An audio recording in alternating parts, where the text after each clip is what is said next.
Same thing. I just let it roll. Just rock it. Because it's going to be the same if we did it in an hour.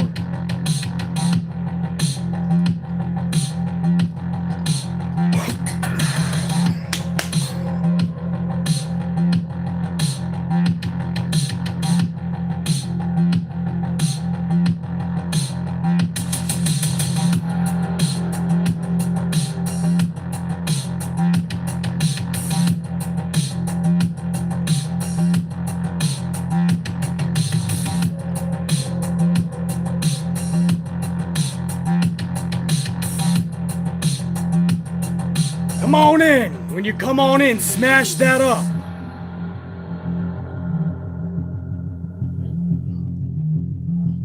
Smash that up when you come in, man. Show that love and respect.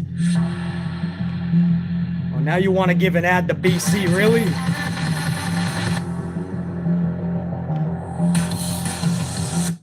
Hit it! Yeah! Oh, we are live!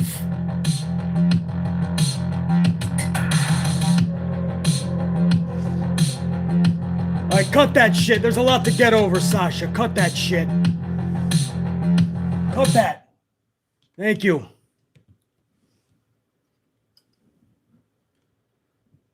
What up, unit?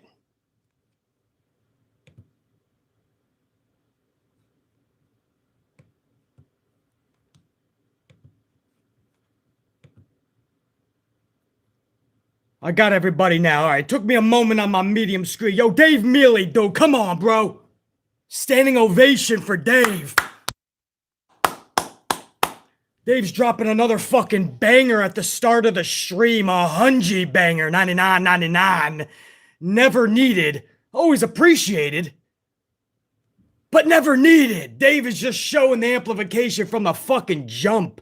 We'll get over to Dave and all the supers that we already have. But there's some things to go over, guys. We're going to go over the last 2 hours of Monday Night Raw. We'll go over that. If you're wondering why we're not going over hour number 1, we already did that last night during a live reaction stream, which Dave Mealy once again threw a fucking Hungy banger down for a lot of pods of coffee. Coffee, get your coffee here. So BC can drink 37 cups in one day. But we went over the 1 hour live reaction, the first hour of Raw. So if you're wondering my sentiments on that, how amplified did we get on Raw itself, hour number 1, go check it out, dog. What you doing? Actually, I would watch this first and then go back to it because we're going to get pretty amped in this one as well. And in that review, this is probably where I'm supposed to apologize. I'm supposed to, right, this is when you get into a fight with a family member or a friend or just a fight in general. Or not even just fight, an argument, right? You say some things you probably shouldn't have said or should have maybe been more of an adult and held it back, right? I went hard on Bubba Ray Dudley last night. I refuse to call him Bully Ray because he doesn't bully or intimidate anybody that I know of, especially not BC. He's big fat fucking Bubba from ECW. That's always how I'll remember this fucking schmuck. And when he speaks today on his little busted dipshit podcast, it's the same fucking sentiments. It's the same fucking geeky Bubba. But I went hard on this fucker last night. And maybe, if I'm being the bigger person, maybe I can apologize a little bit, say that I went hard a little too much. Maybe I went all in and I just fucked with this dude hardcore and I totally flipped his world upside down. Nah. We ain't gonna apologize, dude. For what? I feel the same way this morning that I did last night when I heard that this son of a bitch said that if you don't think Charlie Flair is the greatest female of all time, basically, if you're a fan of Sasha Banks or Bianca Belair or Becky Lynch or Liv Morgan or Rhea Ripley or Io Shirai or anybody, Alexa Bliss, Mandy Rose, it wouldn't matter. If you're a fan of anybody else, you are jealous of Charlotte Flair. That's what he said. I'm fucking jealous because I'm a Sasha Banks fan and I honestly believe that Charlotte Flair is not even in the league of Sasha because Sasha knows how to properly sell. Sasha knows how to make her opponent look better every single time. Sasha has 25 classics already when she goes into the Hall of Fame, which could be next month, and I'd believe it. Meanwhile, Charlie Flair, I'm struggling to find 10 fucking matches where she's captivated the audience.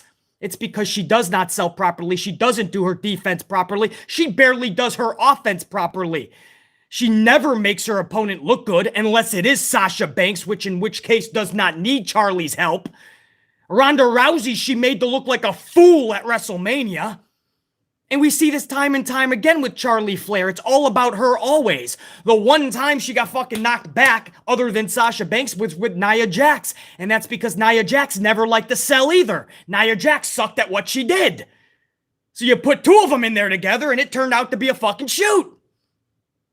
And I said this all along, didn't I? I always said that about Nia. I always said that about Charlie. And I end up being fucking right all the time. But Bubba, you lying piece of shit, just because you want to suck the right tit of this one because you're fangirling out. That's what you're doing. You're fangirling out. You're geeking out because you're a big fan of Charlie. So every time you have a chance to speak about her, you talk about how she's the saving grace of professional wrestling. How she's not only the best, but everybody else pales in comparison. Fuck that. Fuck you, Bubba. Because that couldn't be any more utter bullshit to anyone's ears. You're a fucking liar, and you, Bubba, of all people, have a platform. Now, I don't listen to this busted open bullshit, but I'm pretty sure it has a pretty decent-sized audience. It has some big names over on that podcast, and you get to spew your nonsense. You get to spew your lies. You get to tell fan bases that they're jealous, and basically they're nothing but a piece of shit compared to Charlie and her base. Fuck that, and fuck you again, Bubba.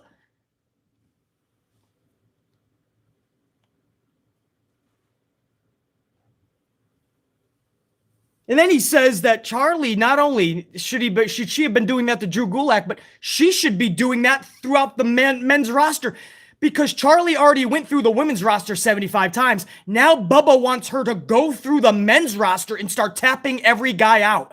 In fact, he said she would be the tribal leader, not Roman. So he just wants the whole corporation to revolve around Charlie, as if it doesn't already for the females. No, Bubba's sucking on these tits so hard, and he refuses to get those lips off those fucking nipples that he is on, and he's got that fucking WWE cock so far down his fucking throat, he refuses to see the bigger picture. That there's no connection with Charlie, you dumb fuck. How about you fix the problems in the ring? Make her opponents look better. She needs to do that. She needs to sell more properly. She needs to learn how to hit a moonsault. She needs to learn that athleticism is only going to get you so far. Shit, Naomi is better in that department, so Naomi should be a 15-time champion is what you're telling me, Bubba. But no, you're not a fan of Naomi, so you'll throw her under the bus. But it's Charlie that deserves the world. Interesting, Bubba.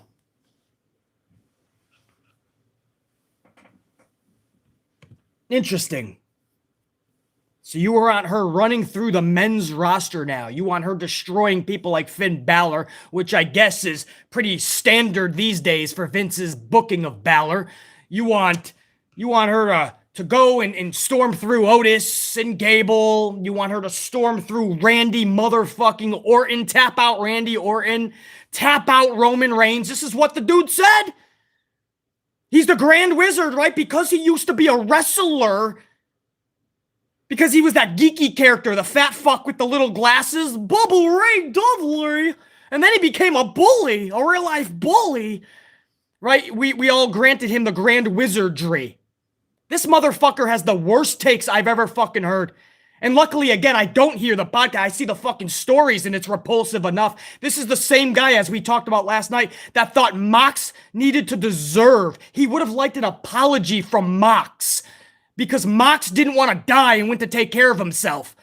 And when he came back, he said, he's back. Don't worry about me. I'm better than ever. Let's rock. But he didn't apologize for going to get help. He didn't apologize for trying not to die. So that's why Bubba thought it could have been better. He should have came back and said, we paid and we didn't see you, man. It's all about us.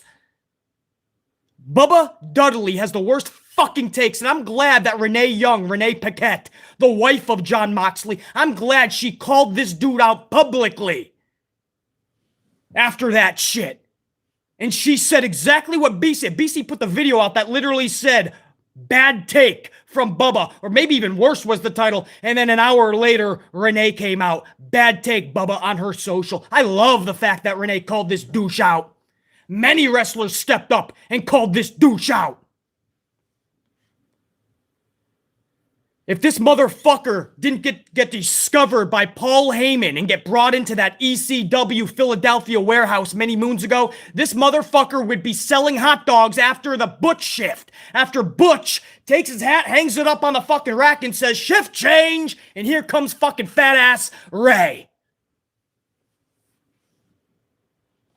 But he did get discovered. He got a golden ticket to WWE where the more talented Devon Dudley carried his fucking ass. Because fat fuck was only good for two things. Devon, get the tables! Devon, I ate too many Twinkies. You gotta get the tables!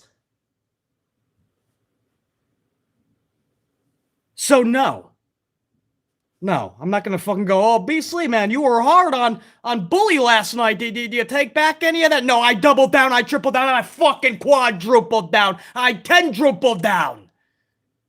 How dare you tell you're telling everybody that if you're a fan of any other female other than Charlie, you're jealous of Charlie. How dare you tell your fucking fans that, or any fan base? You don't fucking dictate who I'm jealous of, motherfucker. Fuck that, fuck you.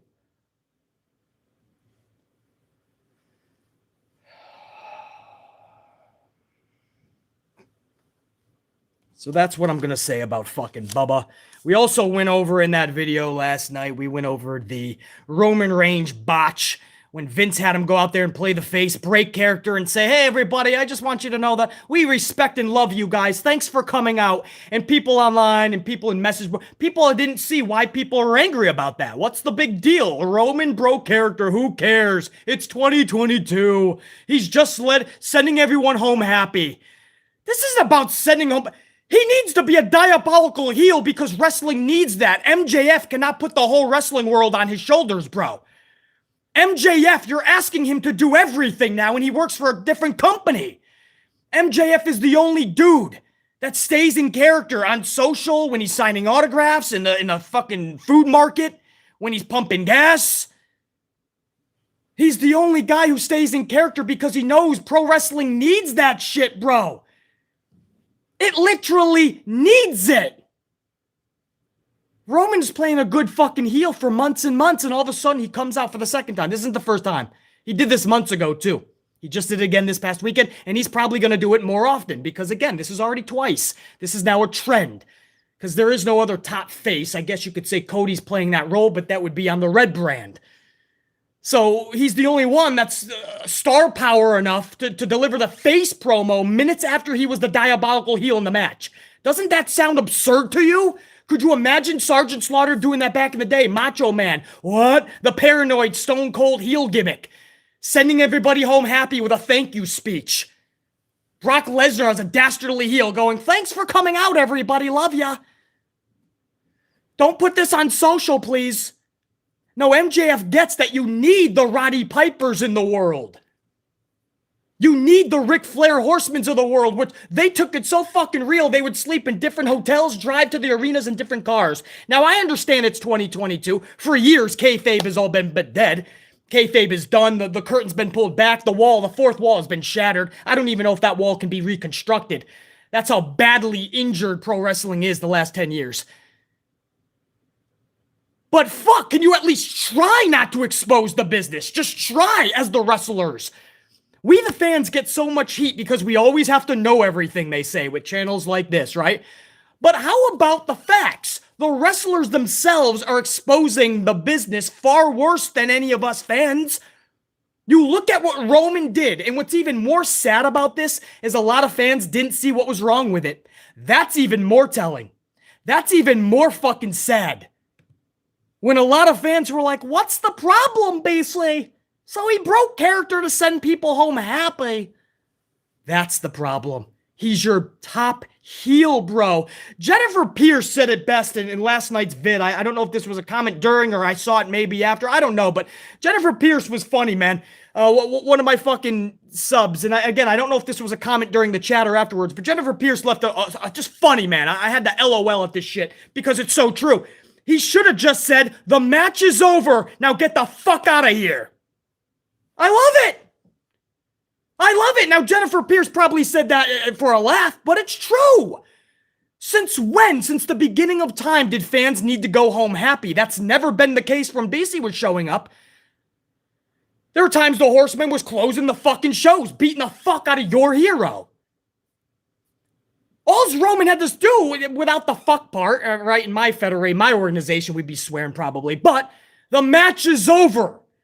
Get out of here. And on your way out, once again, acknowledge me. That's it. Get the fuck out of here. That's it.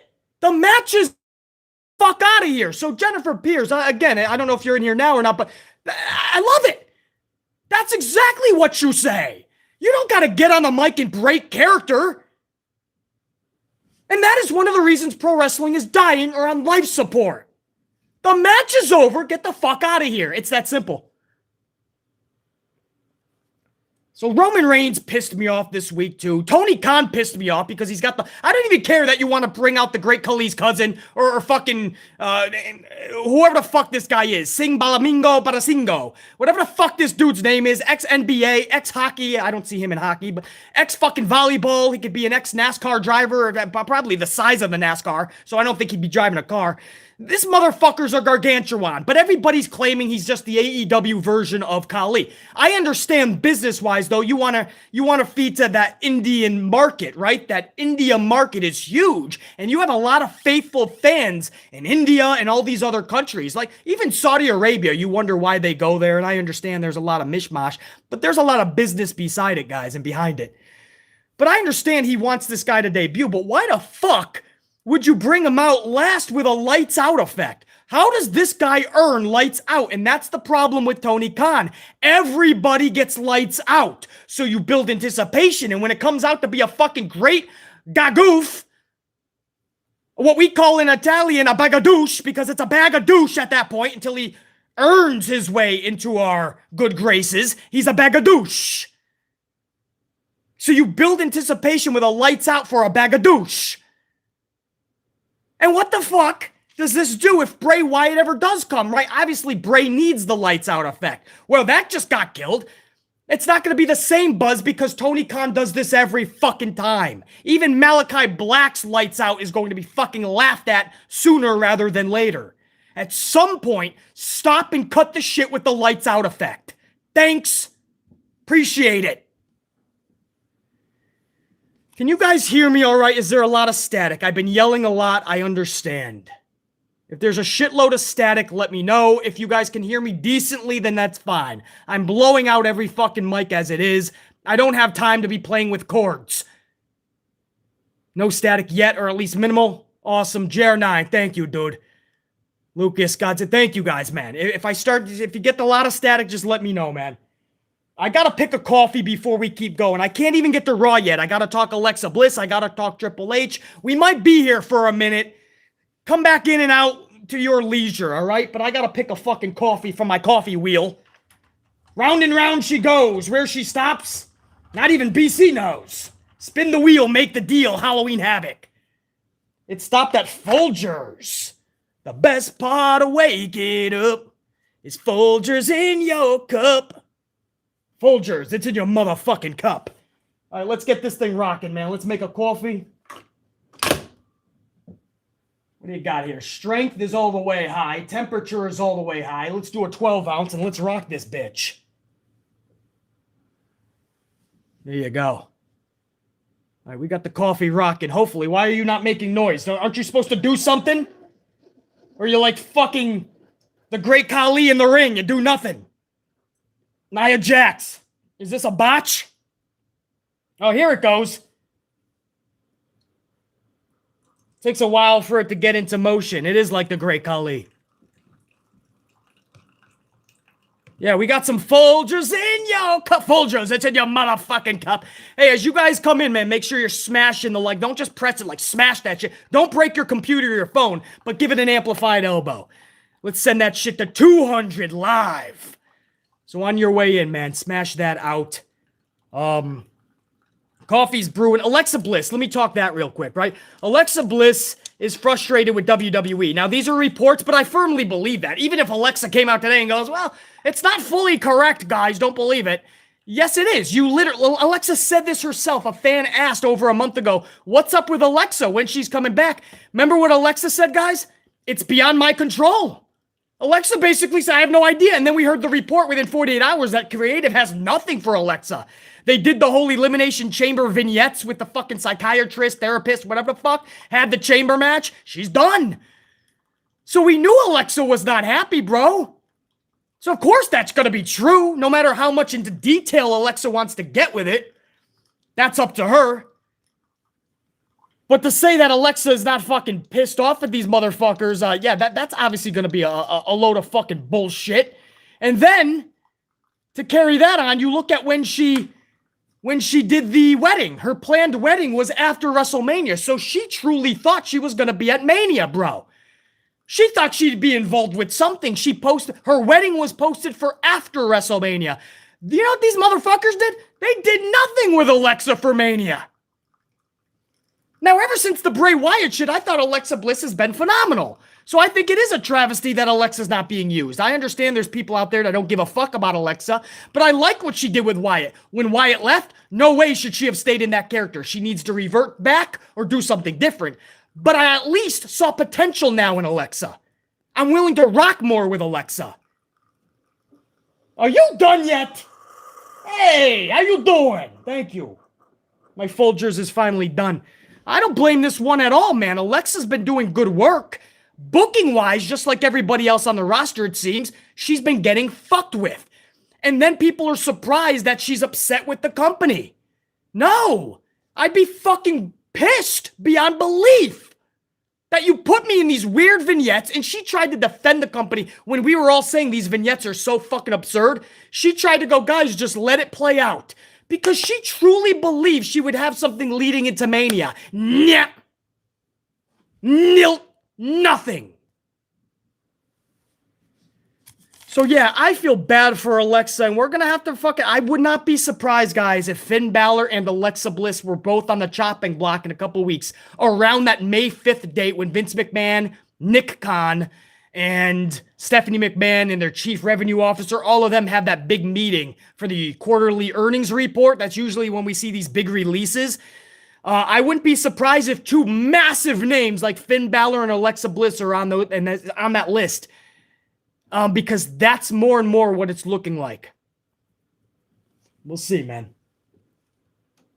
And Triple H confirming what BC said all along. I knew it. There were some people that didn't want to believe it because it looked like he was being...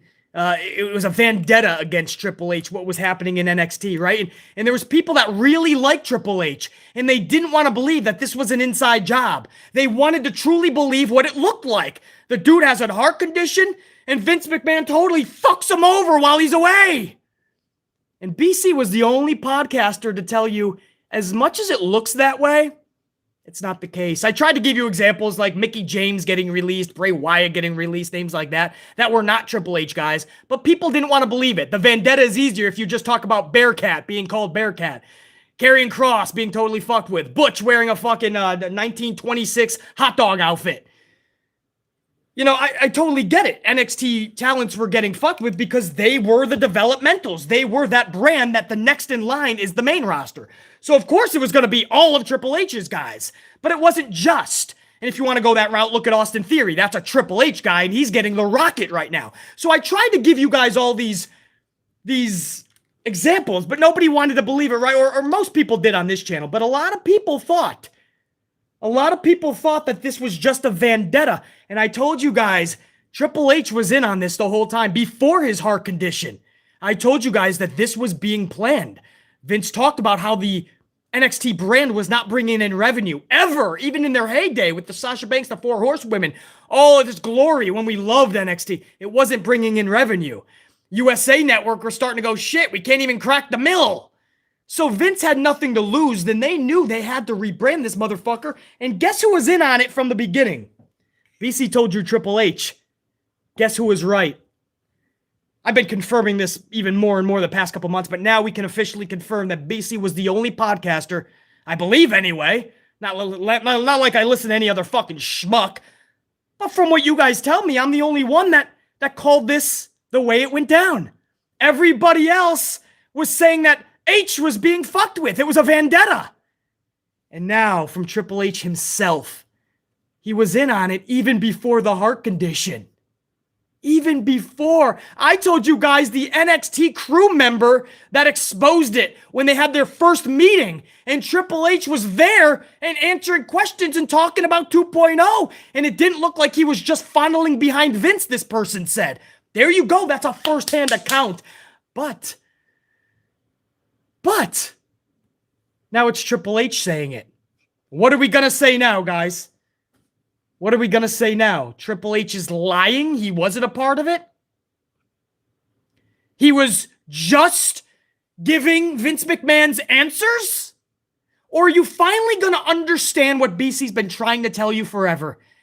The apple does not fall far from the tree. Triple H is just becoming a mini Vince McMahon. You guys have to understand this. He is a mini Vince McMahon. I understand we all loved him when he was Triple H, the cerebral assassin, and spritzing out the water. I understand we loved the original NXT and the concept. But the sooner you guys realize that your precious Triple H that you put on a pedestal is always going to throw you the fan under the bus first and always protect Vince McMahon, the sooner you will be much happier in the long run and you won't look like a fucking idiot. This is what Triple H said about the NXT 2.0. And I quote, "When we said, okay, let's reboot it and go back to what we originally were, there's a lot that's just so fresh and new. People used to say the constant churn of NXT was a negative. The churn is what's great about it. The people here now, hopefully a year and a half from now, none of them are even in NXT anymore. And the ones that make it will be on Raw and SmackDown. That's the magic," Triple H says. "It truly is the developmental league. The college football. The AAA baseball. Yeah, they're not all quite ready to be in that major league role yet. So he just said Tommaso and all, they weren't major league yet. They're in the farm system. But he was still competing with AEW whether he liked it or not. And you know he fucking wanted to beat them. AAA baseball, they're not all quite ready in the major league role yet, but you're discovering them before they become household names. That aligns with WWE's larger goal of establishing homegrown stars who not only excel in the ring, but also gain crossover appeal. You're trying to build generational stars that last," Triple H says. "It's a slow and steady progression, and they're getting there. When talked about the 80 performers released by WWE in 2021, cutting overhead costs, the company clearly pivoting in a new direction because many of the wrestlers let go were in NXT. Triple H alluded how a level of roster churn wasn't that uncommon, and the same thing happened in WCW. He says WWE wasn't the only game in town, but was by far the biggest wrestling promotion in the world. As a result, many of the top wrestlers signed with WWE and have stuck around for years." So he says that the NXT, the releases and all of that, and the people moving and getting away from NXT, that's just business. And it's not the first time it's happened. Well, first of all, Triple H, it is the first time it happened to this magnitude. But this is literally him just saying what BC said for months. I bet you all those podcasters this morning, or maybe yesterday when this broke out, they went into retreat mode, right? They probably started making vids or posting on their solo. No, I don't believe these articles. It's just what Vince wanted him to say. I bet you they're in fucking panic mode because they just spent months acting like Triple H, it was a vendetta. Like Vince and Stephanie were over his bed when he was on his dying breath, and they were like, we're gonna destroy everything you ever created. Come on, bro. As much as that's a fun story to talk about, it was never the truth. And I hate when people who have platforms tell lies. That was not the truth. The truth was a Triple H. This was an inside job from the beginning. Inside job. Triple H was in on it from the beginning. There's another paragraph. It's a different quotes. This was a long article, by the way. Maybe I could get it. He literally says that he was in on this before he even went away. There was already talks. Oh, give me that paragraph.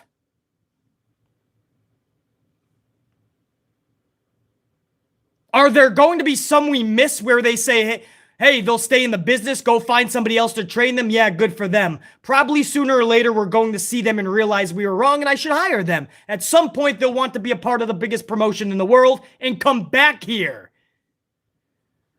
There was a point where WWE Network had this cult following and we needed to get on television. How do we do that? We need more experience. We need to professionalize this a little bit to make the product where fans want to see it. What did BC use? I used the word sellable. It's exactly what H is saying. He said we got them to that place. The pandemic messed it all up a little bit because it was right when we went on TV. Actually, you went on TV a little bit before. And we had to shift our focus. Doing it in front of no people, it completely altered what we were doing. We couldn't recruit or train talent for almost 2 years, but the show stayed. Then we said, okay, let's reboot it. Oh, what? What? BC didn't know what he's talking about. This is a vendetta. I'm gonna reiterate. I'm gonna fucking say this again. Okay? He literally says, but the show stayed. This is Triple H about NXT 2.0. Then we said, okay, let's reboot it. Some of these people won't be ready for television, but we're going to put them on television. And we believe the audience is invested enough that the numbers might come down at first, but a core group of them will stay. And now you're creating fresh stars all the time. That's where we are now. The numbers have stabilized. And he's correct. They've stabilized between 650 and 700,000. No worse than Triple H's NXT before he left. He says people like Braun Breaker, he's been training for a year. Half of the women, they've been here a year and a half. There's a lot that's just so fresh and new. People used to say the constant churn of NXT was a negative, but it's just not. Levesque added, now I want you to understand this. Levesque added, and I quote, we were talking about this shift anyway. That's where we were headed.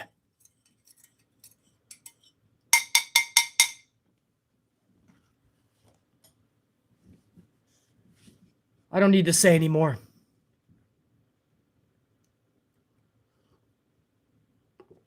I don't need to say anymore. If you are a tried and true member of this channel and you tune into just most of BC's videos, you know how many times we talked about this Triple H shit. Sounded like I didn't even like Paul Levesque. Not true. It's not somebody I would want to share a coffee with because he has shown us over the years he cannot be trusted. And he is just a yes man. But I respect when I was growing up, he was the guy. I respect how he started what he created with NXT, thanks to Vince McMahon's wallet, his product. But Triple H got to play God for a couple of years. But for months, I basically repeated myself because the community was not understanding.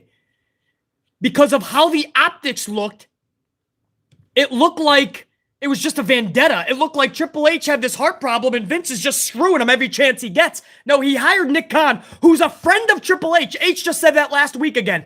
A good friend, Nick Khan. And they were talking about this before Triple H even went away.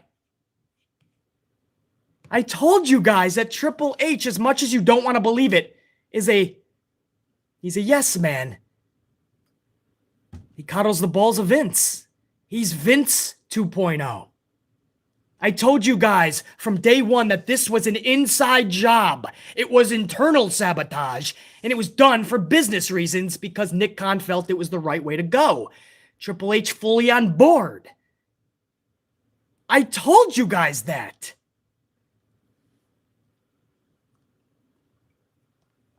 And you guys are correct too. Some people in the chat, as I said in those videos, I said, and I stand by it, it was actually Dusty Rhodes' NXT. It was Dusty's. Those were his kids. They all looked at him as Papa Dust.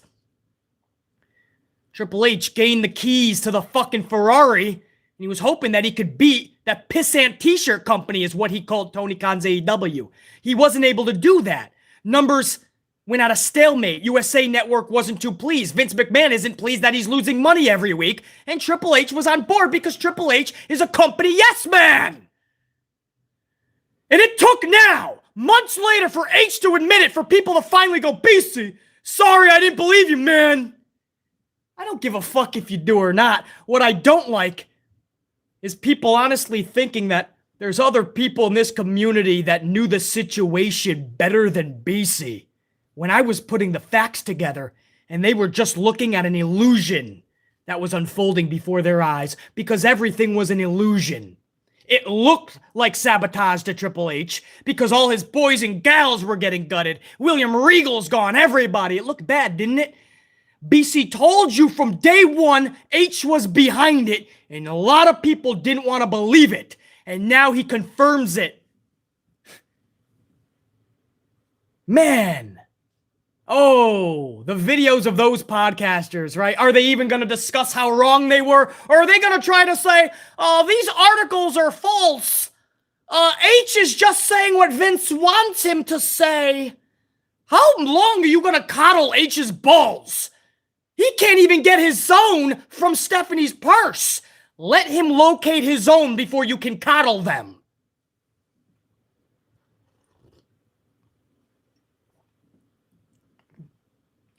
Gregory Ramos, all evidence that BC pointed out went the direction that BC said, and he was right from the beginning. Gregory said that, man. Gregory, I just put facts, man. I'm not somebody who's that opinionated and I'm stuck in my ways. I have this big ego and I just want to hear myself talk and I'm always right and I'm never wrong. I'm not that guy. I literally just put facts together. Look at the evidence from the original meeting from the NXT crew members that said H was there and how he was speaking and answering questions. He was the promoter of NXT 2.0. Look at the decisions that were being made and H not saying one word about it, against it. Look at the recruitment. We heard a month before H said he's coming back to work, over a month. We knew he was coming back for recruitment. We knew he was involved in all of the decision making with 2.0. BC was just putting the facts together.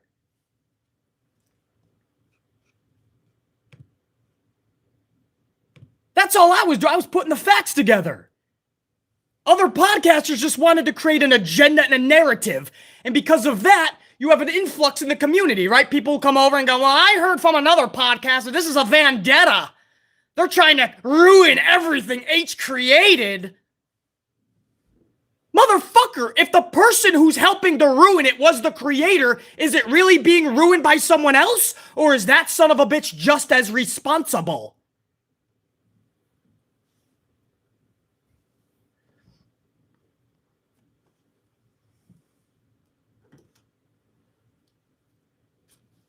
People said, oh, it was all Triple H's guys. Austin Theory has a rocket on his back. That's a Triple H guy. Where's all those people that said it was everybody that Triple H brought up? Where are you, bro?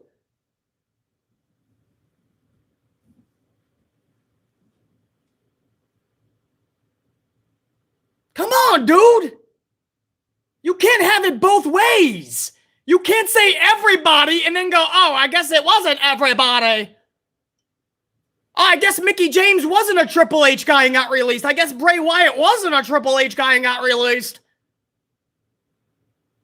And where do you think most of the releases would come from? NXT was the place where all the main roster guys, they go to the main roster. What part of that are you not understanding?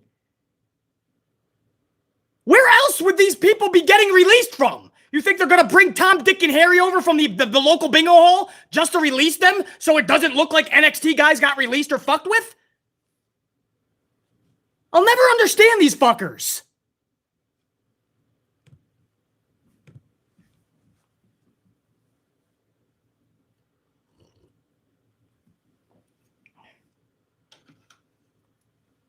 Anyway, this morning, BC put everybody to sleep. All the other podcasts, everybody went to sleep today.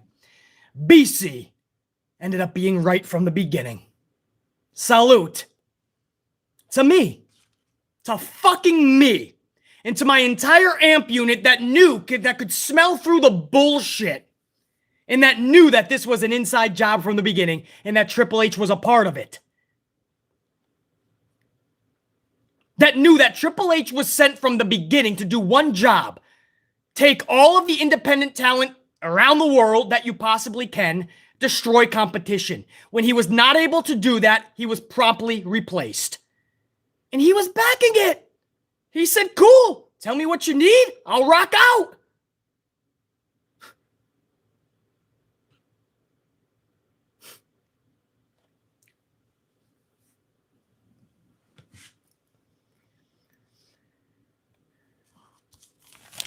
Triple H finally confirming NXT 2.0 was also his creation.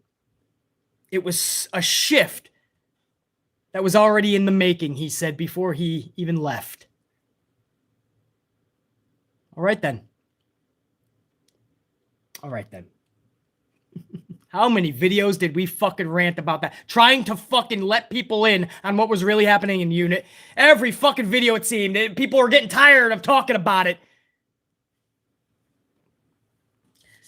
Monday Night Raw, man, now that we are 41 minutes into this bitch. I told you I had a lot to talk about.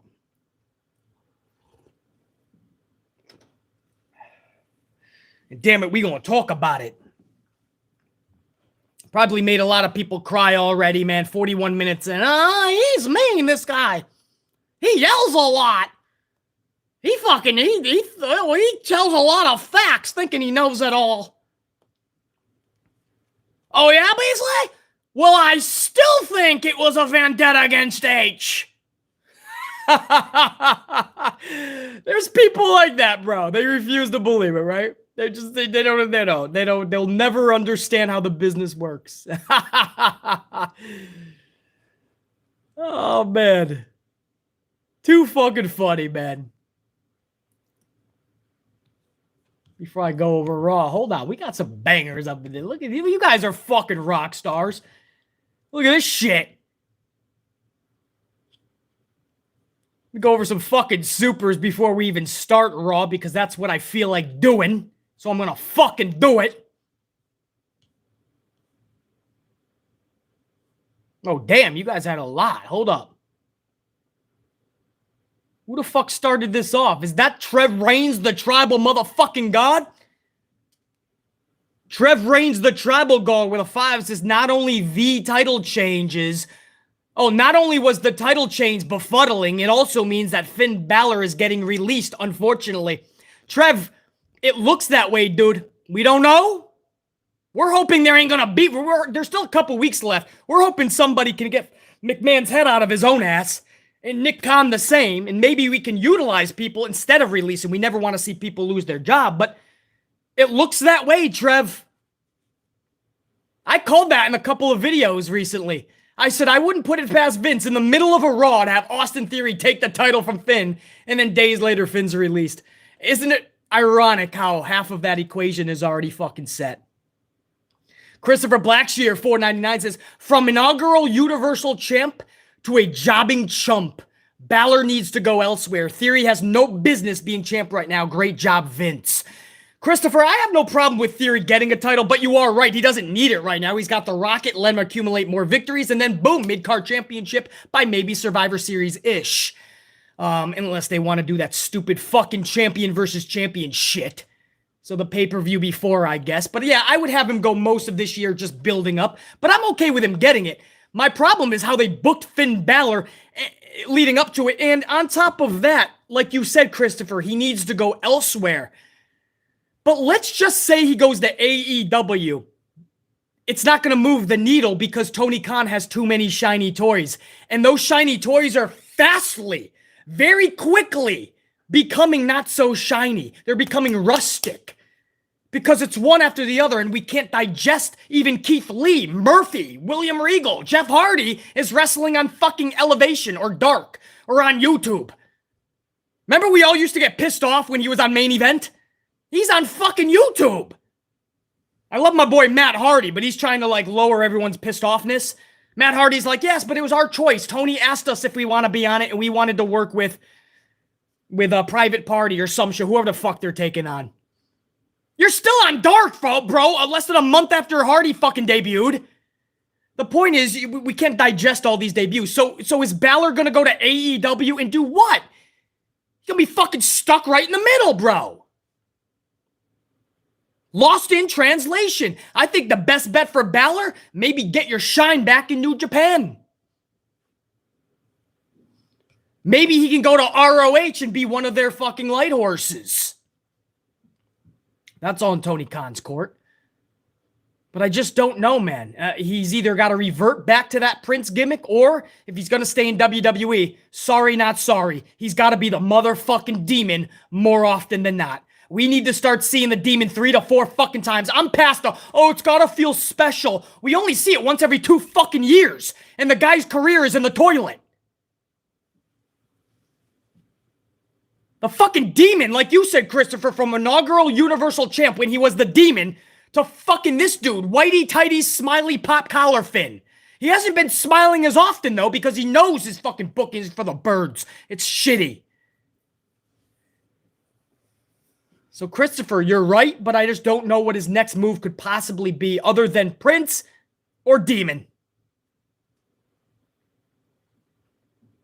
Ashley Steggles, $8.99. Sorry I missed hour 1 live last night. I did watch it on my break at work this morning, and I feel bad for Finn. He's either helping AJ before his release or is out the door before WrestleMania Backlash, and it's bullshit. Yeah, Ashley, and on top of that, a lot of people think maybe he's just going to help AJ Styles because it's Damian and Edge. There's 2 of them. AJ needs somebody. Finn has nothing. Finn and AJ Styles would obviously make the team. That's most fucking... I mean, that's pretty basic, right? That's pretty obvious. But I'll use that word again. It's basic. I don't need to see AJ Styles and Finn Balor tag team as a consolation prize. I've already seen a year of AJ Styles holding the hand of Omos. At least this time he has a real tag partner who can wrestle. But still, can we not think of something for AJ and Finn that's catapulting them and captivating the audience singly? So, Ashley, a tag team does not fascinate BC. It doesn't put me on the edge of my seat. I understand the tag match will be good. It's Edge and Damian versus Styles and Balor. I hate, I'm done with these fucking thrown together tag teams with nonsensical prizes. Because that's what the reward is at the end. What does Finn Balor gain from all of this? I helped out my buddy AJ. Oh, wait, we're not buddies. We had those feuds for the last 5 years. That's right. Doesn't make sense. And then there was Dave Mealy, dude. Dave Mealy with that 99.99 100 banger. Dave! Let me give a salute to fucking Dave, who's a rock star. If you didn't catch the stream last night, Dave started the stream off before we even went live with a Hunji banger, 99.99. That's a lot of fucking coffee pods, folks. Never needed, by the way. I'm going to get coffee pods regardless. Always appreciated, though. And Dave this morning says, we all know that VKM has given the Rocket to Theory. Only thing is, he put the Rocket on sideways. Giving him a meaningless title on an even more meaningless show. And oh yeah, he lost his match at Mania. How the heck do you lose a match at Mania and then get a title? Dave, I'm going to add on. You said giving him a meaningless title and an even more meaningless show. In the middle of it, it wasn't even the main event, Dave. This is what he always does. He takes a prominent championship And in the middle of the show where most people are fucking lost in translation, they're either fucking taking a shit, they're making a sandwich, they're picking up a new bad hobby like maybe smoking, maybe they're twiddling their thumbs in the middle of the highway trying to get hit by an 18-wheeler. Who knows what they're doing? But it's the middle of the show. It shows you what Vince thinks about Balor for sure. And it's a safe way not to get big backlash on the Theory winning it. Dave.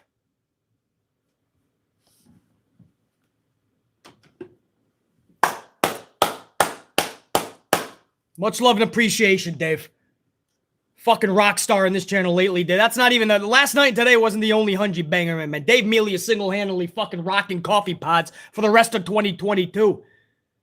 Salute, man. Swift 718 with a 2-spot says, what up, BC? Peace from Brooklyn. No sleep till, my man.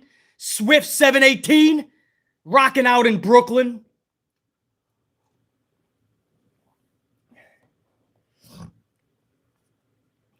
I had a moment the other day, man. Don't fucking laugh at BC here. You can if you want. Anybody who's from Brooklyn, you know Williamsburg is pretty. I mean, you could be blindfolded and find your way out of William. I don't know what happened. It was dark. I had a lot on my I got lost in Williamsburg for about 4 minutes. I don't know. Don't ask. I've been to Williamsburg a million fucking times. Anyway, I love Brooklyn, man. And I'm probably the only motherfucker that could get lost in Williamsburg somehow. But I did. And when I say lost, I hit the wrong subway. It's a long story. Swift 718, much love and appreciation, dude. James McCoo, 10 spot. What up, James? Yay, I made a BC live. What up, Amp Unit? What up on behalf of the unit? Do you think Cody and WWE makes AEW seem like a minor league company? It definitely hurt them. I'll absolutely say it definitely hurt them, James. This was an executive vice president. More than that, it was one of their big stars. Let's not kid ourselves. It's Cody Rhodes, bro. This is the same guy that gave Malachi, I believe, his first loss, correct? This is the same guy that ended Sammy Guevara's first TNT title reign. This is the same guy who the only reason wasn't world champion is because he boxed himself out of that category. This is the guy who was always in those top spots. And all of a sudden, he shows up at WrestleMania, and he's now one of the premier WWE guys. Yeah, that hurt AEW. Anybody that says differently is just not being honest with themselves. That's pretty obvious. And I want to see AEW succeed, trust me. But that hurt big time. James. Ty Bat Metal 9, 5-spot coffee. What up, Tay Bat Metal 9? BC, you know what we need to do to Bubba is to get amplified and then get the tables. Tay Bat Metal 9, man. That would be some fun shit. I would. Too bad Mae Young isn't with him. I'd have Mae Young send Bubba through a fucking table. Tay Bat Metal 9. If Bubba's gonna say stupid shit like that, there's no choice but to get amplified on a son of a bitch. PB Silipride 499, as if WWE isn't already devoid of common sense and logic. Now we flush realism down the toilet by having Charlie beat men in the ring? Question mark? PB Silipride, according to Bubba Ray Dudley, you know, the fat fuck with the glasses, the ECW guy that got a fucking, the biggest bulk of fucking Irish luck imaginable when he got a golden ticket to WWE. WWF. Yeah, that Bully Ray said not only should Charlotte be running through the women's division again, which she already did 10 times. Bubba wants to see it again. Everybody looked like a fucking idiot. But he also said she needs to start going through the roster and tapping out dudes like she did the Gulak Friday. Because that's going to make this fucking real. Good job, Bubba. There's already no connection with Ashley Flair's character, Charlie, Charlotte Flair. There's no connection whatsoever. Now you want to make her literally the be-all, end-all of every show? Taking out the men's roster? Is this dude that fucking dumb, guys?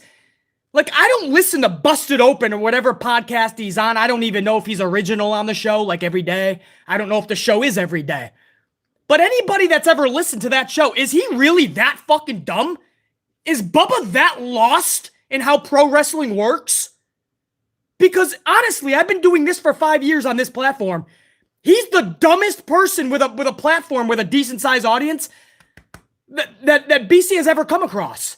Bubba is the dumbest motherfucker when it comes to this wrestling thing, and I just thank the high almighty that he doesn't own a promotion.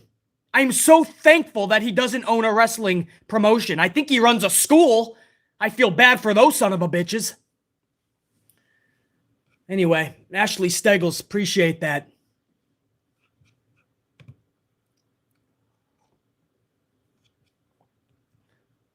A lot of you guys are just telling me he is that stupid. And he just has shitty takes. Damn, I don't know how he gets a fucking audience. Maybe people just want to tune in to hear the stupidity. I tell you, brah. PB Sillipride, I have no fucking idea. Gabrielle Hogg. Gabrielle, 5-spot, watching live from England. What up, England, man? Internationally. Oh, amplified internationally. And why does TK end unbeaten runs needlessly? Scorpio goes a year unbeaten to be transitional? Question mark. I'm still pissed about Sammy Guevara. I'm still pissed about Malachi Black losing to fucking Cody. I'm still pissed about Wardlow being fruit roll-up by CM Punk after being destroyed.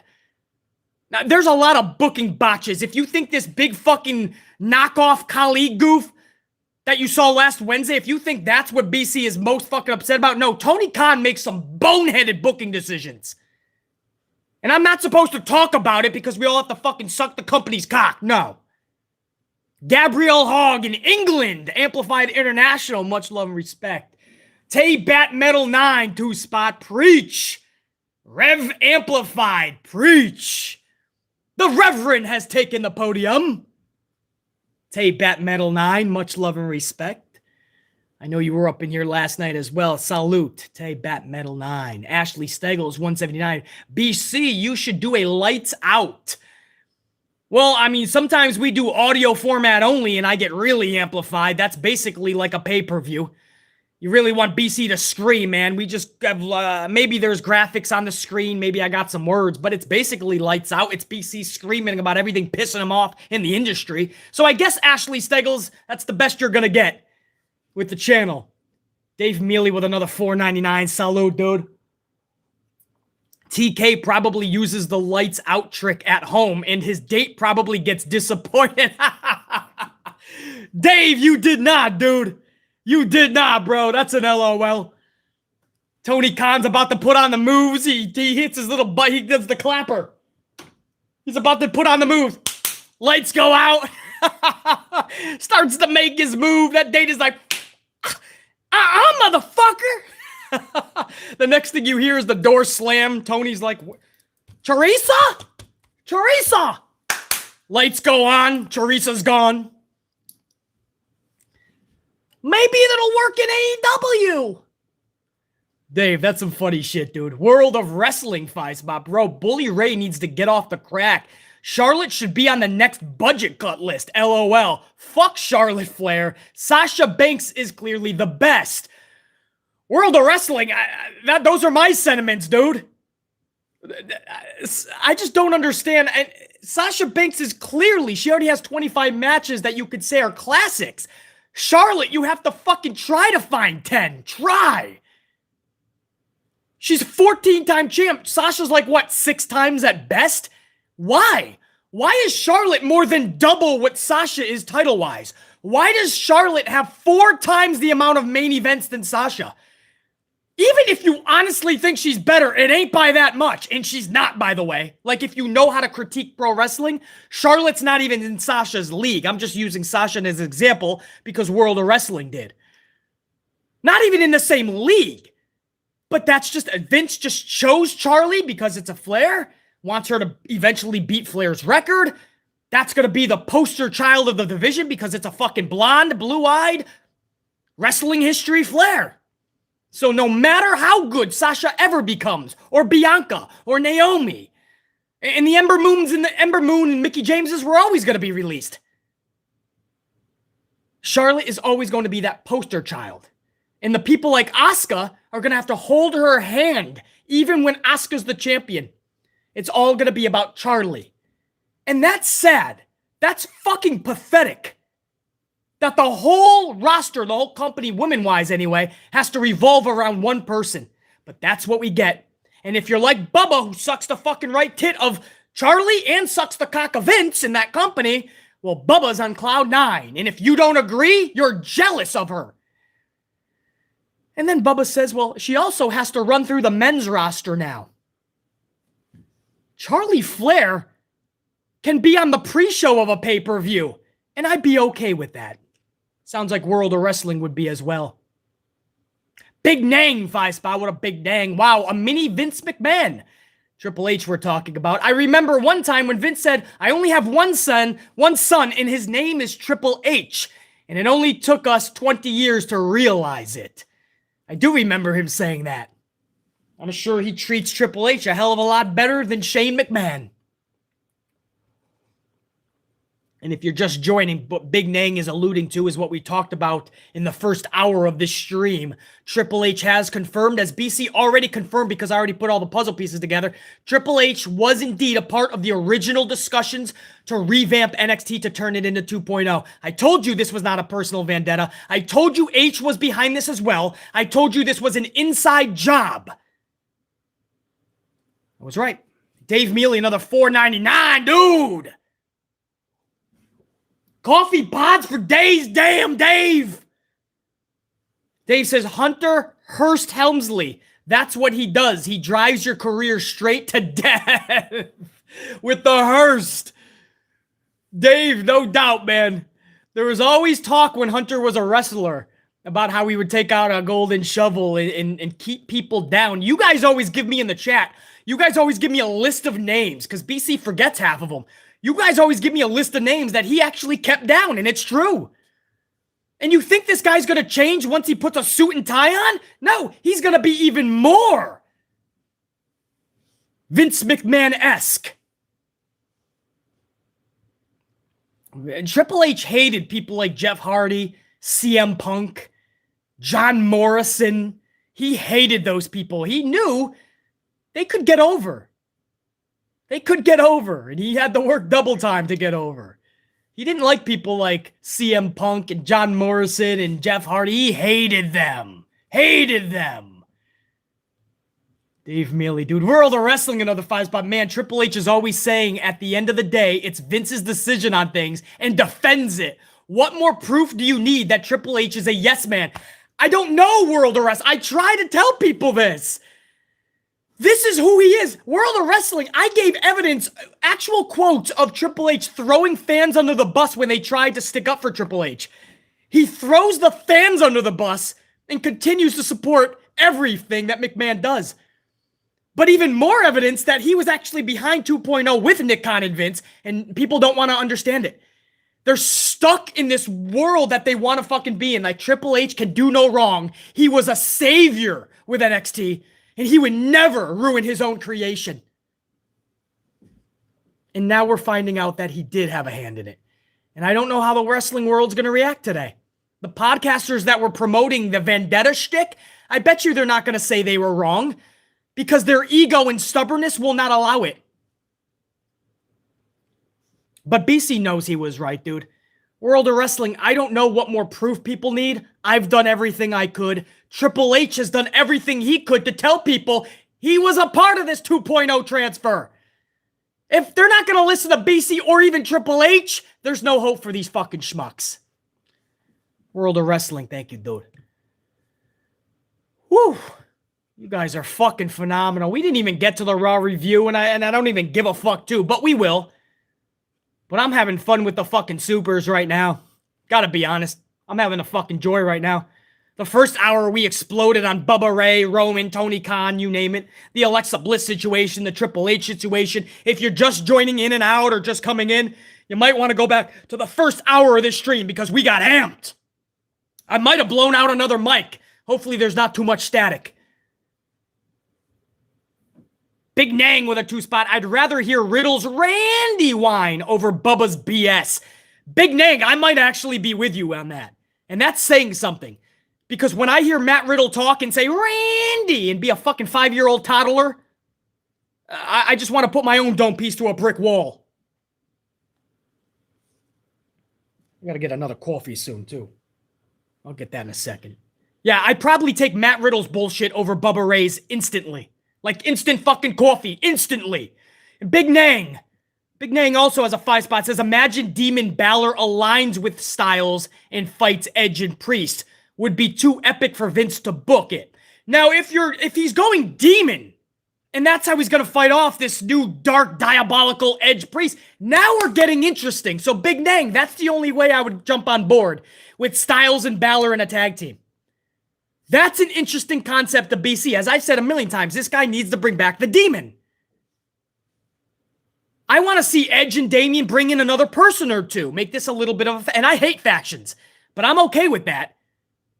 So even Balor and AJ is still outnumbered. But if you bring the Demon in, it pretty much evens the score. So Big Nang, I'm on board with that. And with a 2 spot, Big Nang says, not a tag team, but as an alliance wouldn't be bad. Yeah, no doubt. Big Nang, I'm all about that. Anytime you want to reintroduce the Demon, you're already halfway there to creating something fun. You just got to get the other half finished. And that's a problem in this company.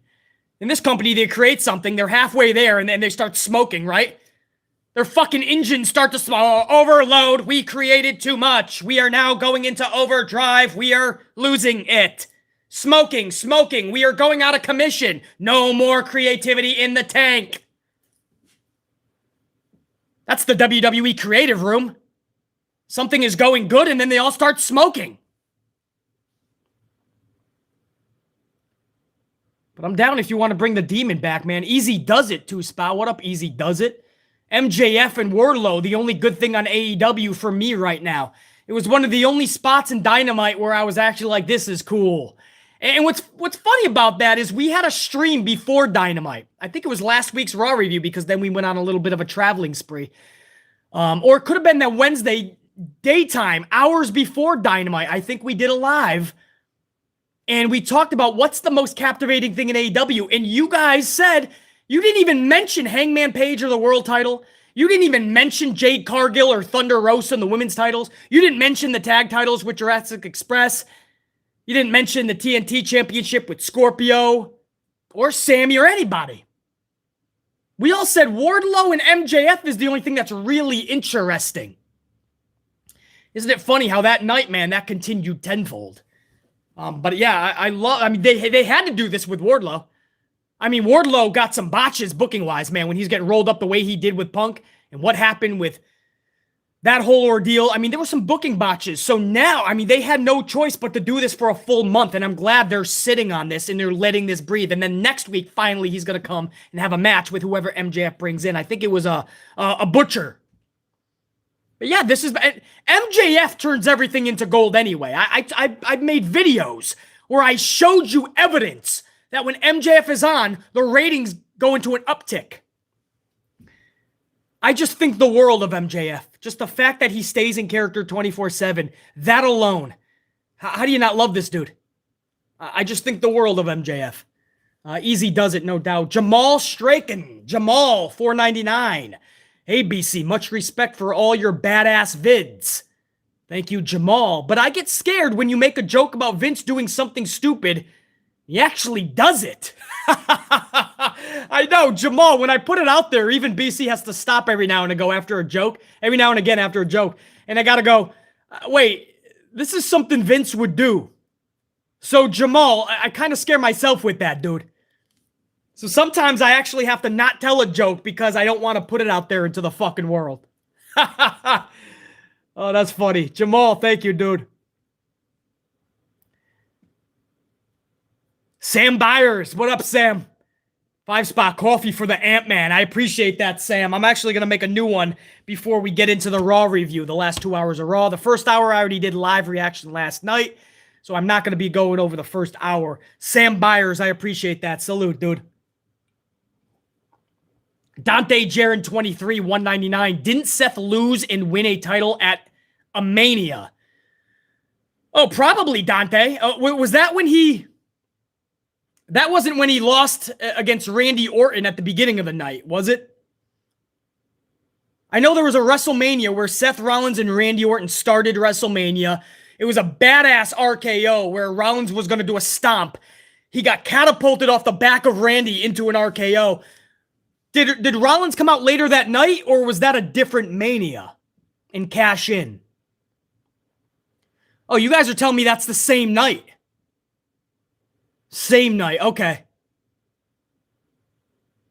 31 to Orton, and then he cashed in the same night. Yeah, see that? Not bad for I got all this shit, man, that I'm trying to remember, but I knew that seemed to be accurate.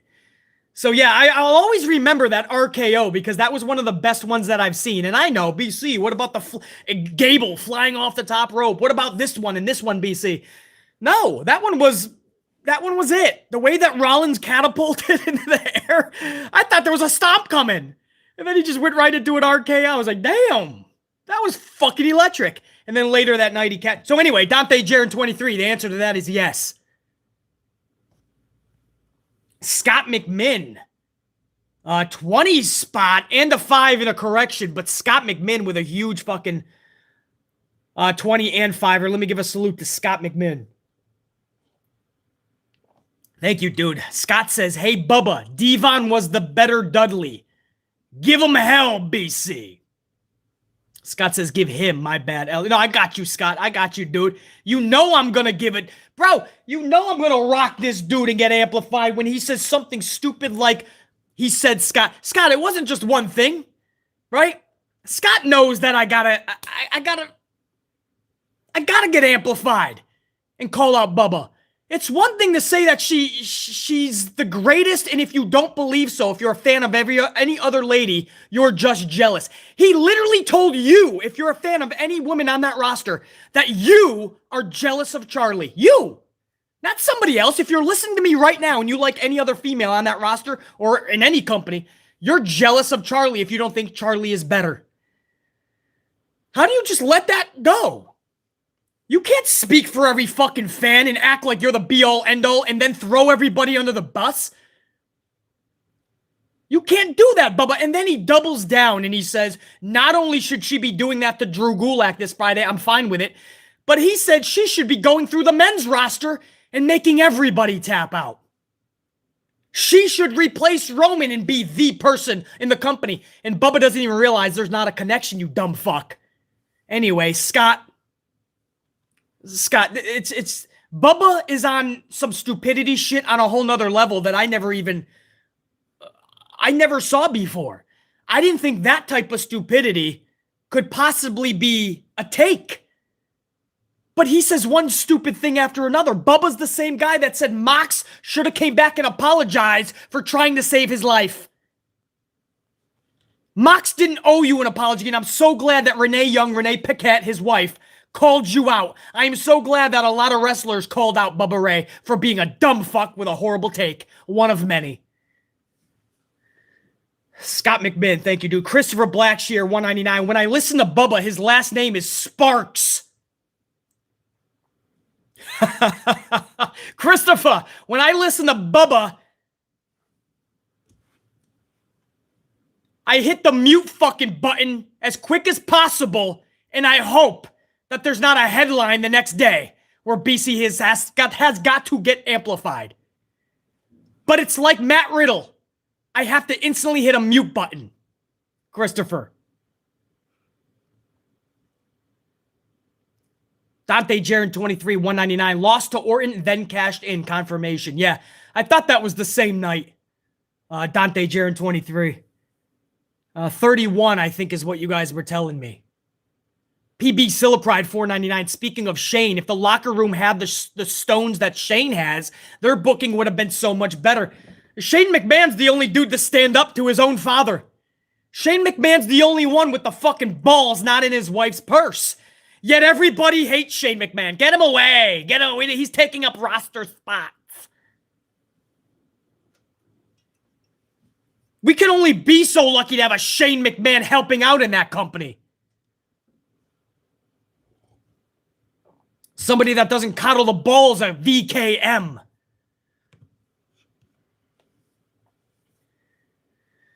Woo! Man, there's more. I'm going to finish up these last few. If there's any more, guys, or during the next half an hour-ish when we go over Raw. I'll go over the rest of the supers after I'm done with Raw, I assure you. But you guys are we are rocking this morning, bro. So much love and respect to all you guys, dude. Pile driver finisher with that 2-spot. Glad I caught the second half of Raw, of the Raw review. Pile driver, glad you're here, dude. If you missed the first half of this live stream, make sure you go back. I usually don't say that, right? That's on your own prerogative.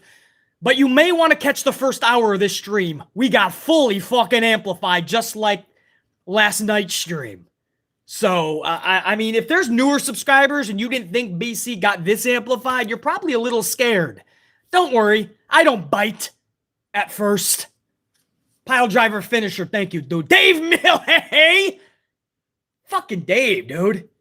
$4.99. Unreal. The bots are coming for AEW. It's Bruce's fault. LOL. Dave is a faithful listener to the channel. Faithful subscriber. Faithful AMP unit member. So if you are like Dave and you watch all these vids, you know that we have a lot of fun in the community because the community loves to blame Bruce Pritchard for everything. Even if Vince is ripping up scripts minutes before the show, which he always is.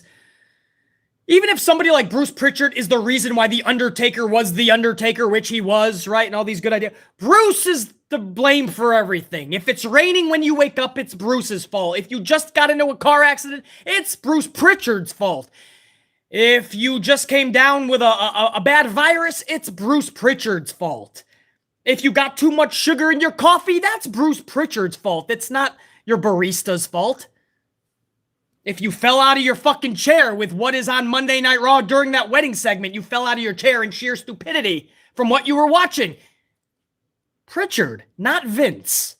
Vince didn't rip up the script. Vince is not the one that put that wedding segment out. It's Bruce! Anyway, that's what Dave is referring to. BC always gets a good laugh out of that. And then the bots are coming for AEW. That's just too easy. That's Tony Khan. Tony Khan, his own locker room. The AEW talent started having a lot of fun with that. They were Young Bucks put it in their bio. Bryan Danielson was making fun of it at WrestleMania with his wife Brie.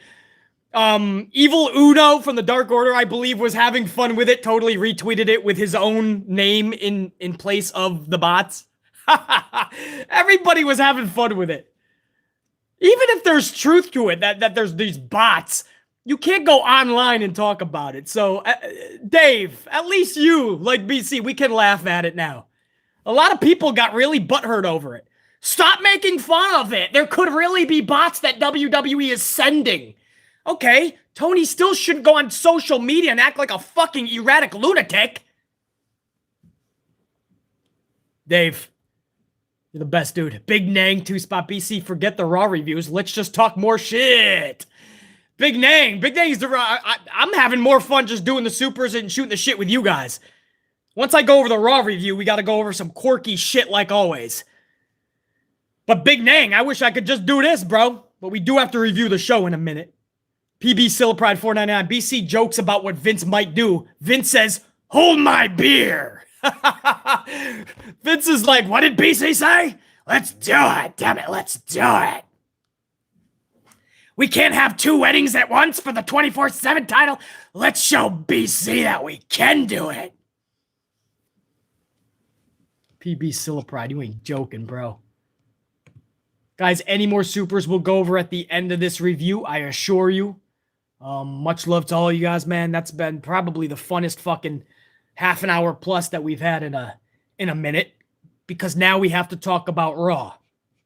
It has to be done. What do you want me to say, man? This is why people are showing up. We got to do the Raw. By the way, before I start the Raw review, I just saw we're over 200 on the ups. I know we're coming on middle of a fucking morning or afternoon, but I appreciate it. Keep rocking those ups. Let's take that to 300 live.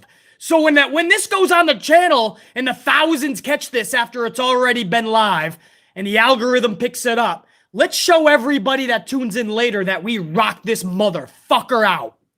Thank you, guys. Hour number 2 begins with Monday Night Raw, April 18, 2022. And again, guys, I got to make another coffee.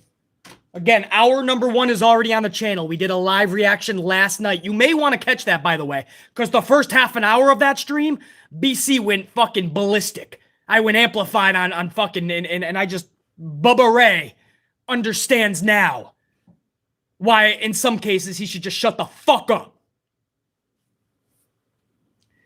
Let's pick another coffee for the Raw review. Round and round she goes. Where she stops, not even BC knows. Spin the wheel, make the deal. Not Halloween Havoc, but a coffee. All right.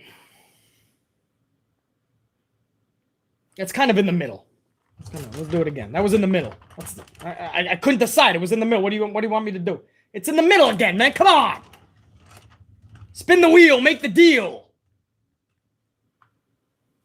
This is not working. We are live. We're live, you motherfucker.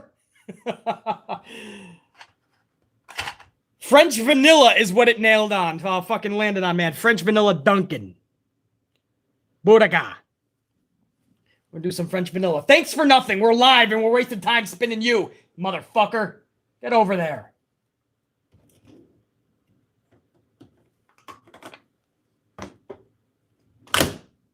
Strength. It gives you a setting for strength. BC just goes amplified. Then it gives you temperature. BC just says amplified. Then it says your ounces. Highest, 12. And then we rock that bitch. All right. Now, let's go over Monday Night Raw, man. We're going to go over the wedding segment. Oh, wait till you hear BC critique that. We're going to go over Seth Rollins calling Kevin Owens a fat ass on live TV. Literally the words fat ass. At first I thought he was talking about Bubba Ray Dudley. He called Kevin Owens a fat ass. The fuck? What in the fucking world? We're going to talk about that. We're going to talk about the title changing hands, Austin Theory.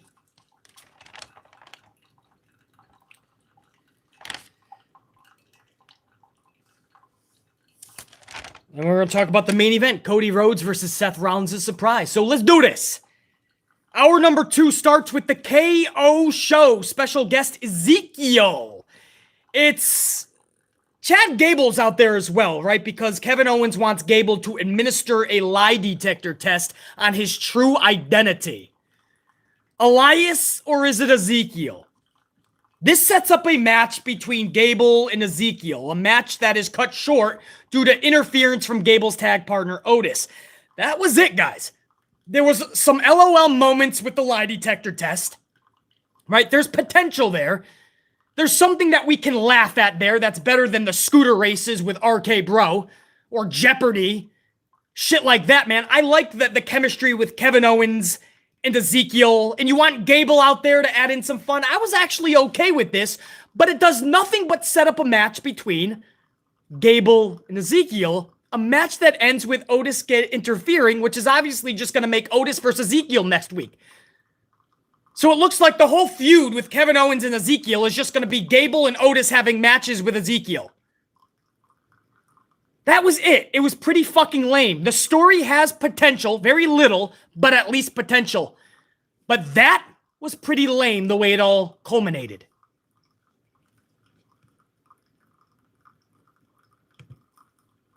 And that's how we started hour number 2. So, again, I understand if you guys laughed at it a little bit, you thought it was pretty well done, but you got to look at it. My coffee is done. My French vanilla Dunkin' Donut is done. Let me just wrap up this first segment, hour number 2. I understand you laughed. There was some funny in there. But when it comes time to put on the actual culminating match and moment, the best you have creatively is Otis interrupts it and we go to a backstage promo? That's not captivating. That's not setting up something that people need to see in the future. Just maybe something a few people want to see. Hope that makes sense, man. That's why BC had a problem when it was all said and done. I'll reiterate. This story has potential. That was pretty lame. Street Profits are up next. They defeat RK Bro in a match we've seen 164 fucking times. The Usos music hits, but there's no Usos. RK Bro is still rattled, and they end up taking an L because of the music being played of the Usos. That's right, your champions take an L, which is pretty common in WWE. That's what Vince does anyway. And BC says good in this scenario. Good. I want them done. I want Randy Orton far away from Matt Riddle. I want that fucking Viper back, that legend killer, that diabolical heel. I cannot wait. When Randy Orton separates from Matt Riddle, believe me when I say this, remember my words, BC is going to be rejoicing. I am going to be throwing a party wherever I am in the world, whatever I am doing. I am going to stop and I am going to rejoice and throw a fucking party.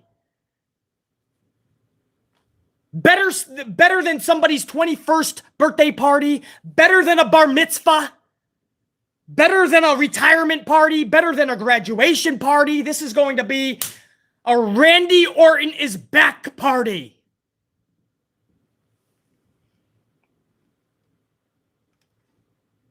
Post-match, Montez delivers some words, not catering to the fans. First time I really felt that they're kind of a heelish character. And I was here for it. I loved it. Now I can kind of believe it, right? When they're more serious, man, I liked Tez. Even fucking Doughboy there, Dawkins. Not annoying BC with his fam. Every other word, fam. Dude, stop. I liked Tez and Dawkins last night in that heelish way. Unfortunately, you see the way they're being booked. The writing's on the wall. Don't be surprised if they're on the chopping block when those releases occur in a couple of weeks. Because it absolutely could be happening.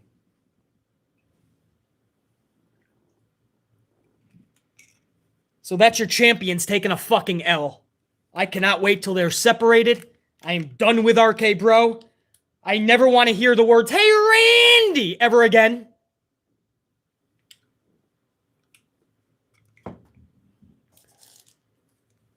And like I said, and then we just cut to a backstage promo. It was a good one, though. Edge cuts an amazing... I don't even use the word amazing often. This was just that. It was that. It was that. He's backstage. He's in a dark room, a blue spotlight, and he's sitting on a throne. And with Damian Priest by his side. And he talks about how the fans created the bond between him and Priest. How when he got back, he basically what Cody did. Cody started hearing everybody chatter in AEW about, oh, he's just going to bury everybody and become champion. So Cody Rhodes boxed himself out of the championship in AEW. And Cody Rhodes says that's his biggest regret in AEW. He should have never done that. And he couldn't juggle the EVP and trying to please everybody while also thinking he truly is one of the best wrestlers that deserves the title. And Edge pretty much says the same thing. He was like, ever since the day I came back, there was a group of fans that just had a problem with everything I was doing. And he did. Everything Edge touched turned to gold. But there was a group of fans that, as Bryan Danielson said, are just fickle. And they just didn't want to see Edge. If he was in that Randy Orton match, remember when they were, it was like Falls Count Anywhere or some shit. And they were just beating the shit out of each other. It was during the pandemic, and they wrestled for almost an hour, it felt like. And everyone on social afterwards, it was too long. This is too long. Edge was about to win the Royal Rumble, and everybody got online. I don't want Edge to be in the match with Roman. Bryan Danielson needs to be in the match. To the point where even Danielson, when he was put in the match, said, I had no business being there, and it felt awkward. Even Danielson knew that was stupid. Edge is a part-timer. He shouldn't be a part of anything. Edge is too old. Edge is this. Edge has gray in his beard. Nothing this dude did was good enough. So he said one morning he woke up and he just didn't give a fuck anymore. And he saw what was happening with fucking Priest and he said, the writing is on the wall. What are we doing? And he talked about how it was the fans that built what will be this fucking empire. It was so good. A segment or two later, AJ Styles was getting his ass whooped backstage by Priest and company. So it was another backstage beating on AJ Styles. This, again, is screaming that somebody's eventually going to have to help him. A lot of people do think it's going to be Finn Balor. As Big Nang said earlier, I just hope it's Demon Balor. because that makes sense with this type of Edge and Priest character. You want to fight this dark side of them? Bring the dark side out of you, the demon.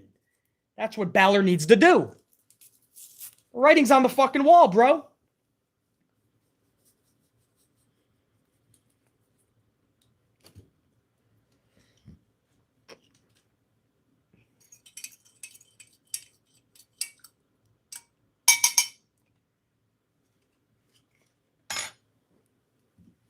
So then we end hour number 2, and we actually leak into hour number 3 with Austin Theory versus Finn Balor for the United States Championship.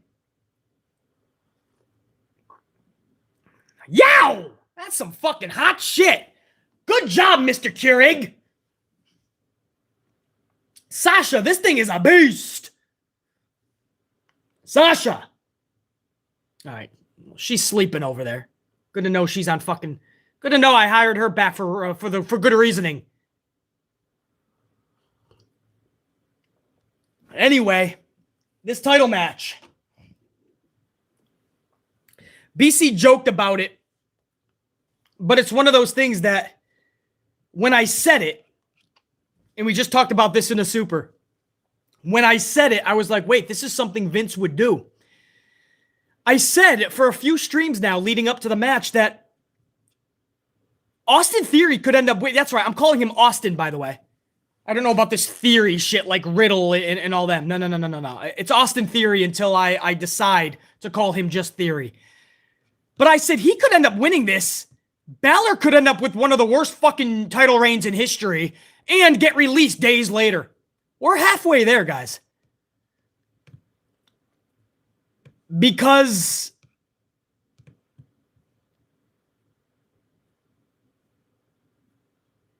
Austin Theory defeated Finn Balor and became the new U.S. champion last night.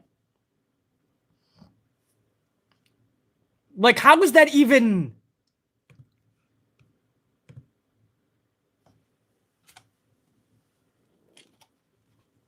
How... I want you guys... I know this doesn't happen often, right? I'm at a loss for words. How... Do me a favor. Let's put it this way, right? I really am at a loss for words because I don't know where to begin here.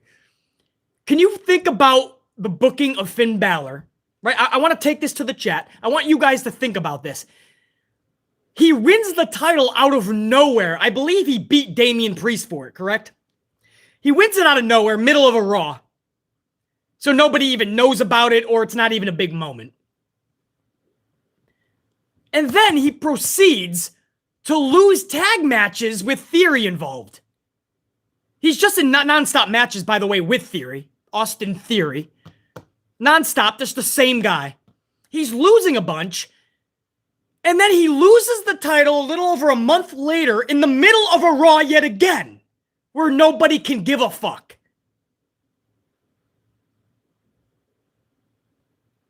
I mean, how fucking bad is this booking? How bad, man? Can we talk about the title reign or lack thereof of Balor? Because that's as big of a story as Austin Theory winning the title last night. Because again, Theory did win this via that ATL drop. And post-match, the entire heel locker room empties and celebrates with Theory. Maybe even the faces came out, knowing Vince McMahon, he doesn't give a fuck. He doesn't give a fuck if you look like a face or a heel on national TV. Everybody's the same to Vince. It makes it easier for his old ass. And Vince, speaking of, actually comes to the top of the ramp and he does a celebratory selfie with Austin Theory last night. But it's the booking in the title reign of Balor that should be just as big of a story. This dude was done absolutely dirty as fuck. What was the point of the title reign if you weren't even going to put him at WrestleMania? I could see if they just, the last second, Vince botched and said, you know what? I want the belt on Balor for WrestleMania because I have a plan. He put the belt on Balor weeks before Mania or the week before, and then he doesn't even put him at WrestleMania, the title holder. Instead, he has him lose a few times, keeps him off of Mania, and then has him drop the title in the middle of a Raw. Do you realize how damaging that is to Finn? How it makes him look like an embarrassing joke?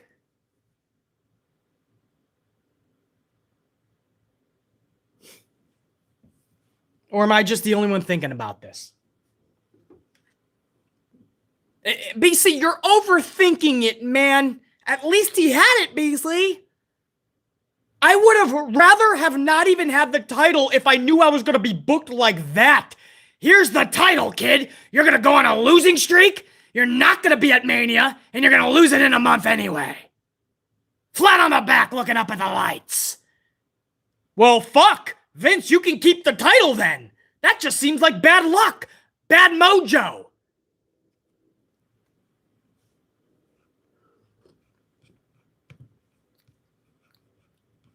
Rico shit isn't far behind.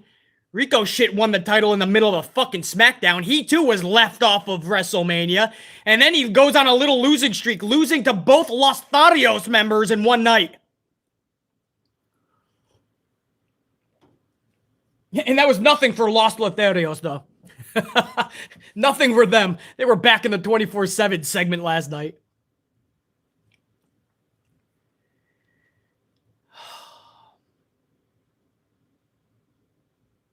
You know, it feels like I'm the only one that questions this shit, but I know my amp unit also questions it.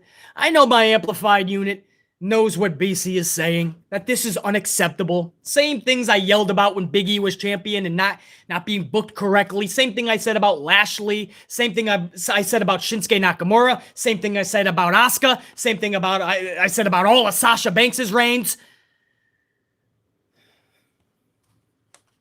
I don't get how it is acceptable to attempt to raise somebody up by tearing somebody else down. How do you not see what you're doing to Finn Balor?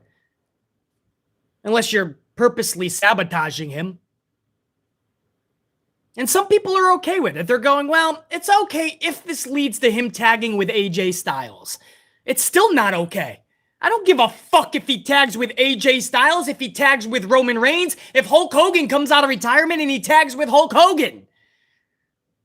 I don't care if Macho Man Randy Savage returns from the great yonder.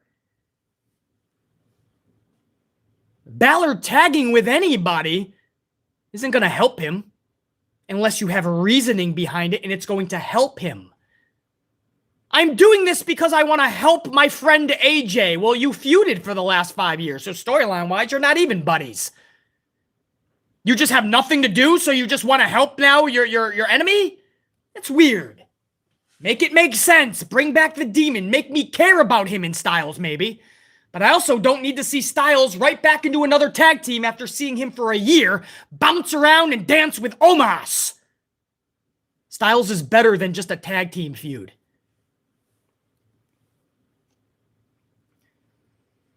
And yeah, I do take that back, man. If we ever got Macho Man, he could tag with whoever he wants just to see Macho Man back, dude, man.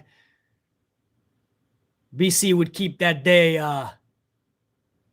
forever. That'd be special. I miss the Macho Man. I really do. I really do. Anyway, I'm questioning. I'm glad Theory's getting a rocket, guys. I don't want you to get it twisted. I'm happy for Austin Theory. That's right, Austin Theory. I'm happy that Vince is giving somebody a rocket. That's good. But you have to be careful on how you're booking the losers as well. You have to be careful how you're booking champions and championship title reigns. Because all of this matters, Vince. And if you think it doesn't, then you're part of the reasoning that there's such a lack of care in pro wrestling. You're part of the reason that pro wrestling has been on life support for the better part of 10 years. And you need to be a part of the solution, not the problem.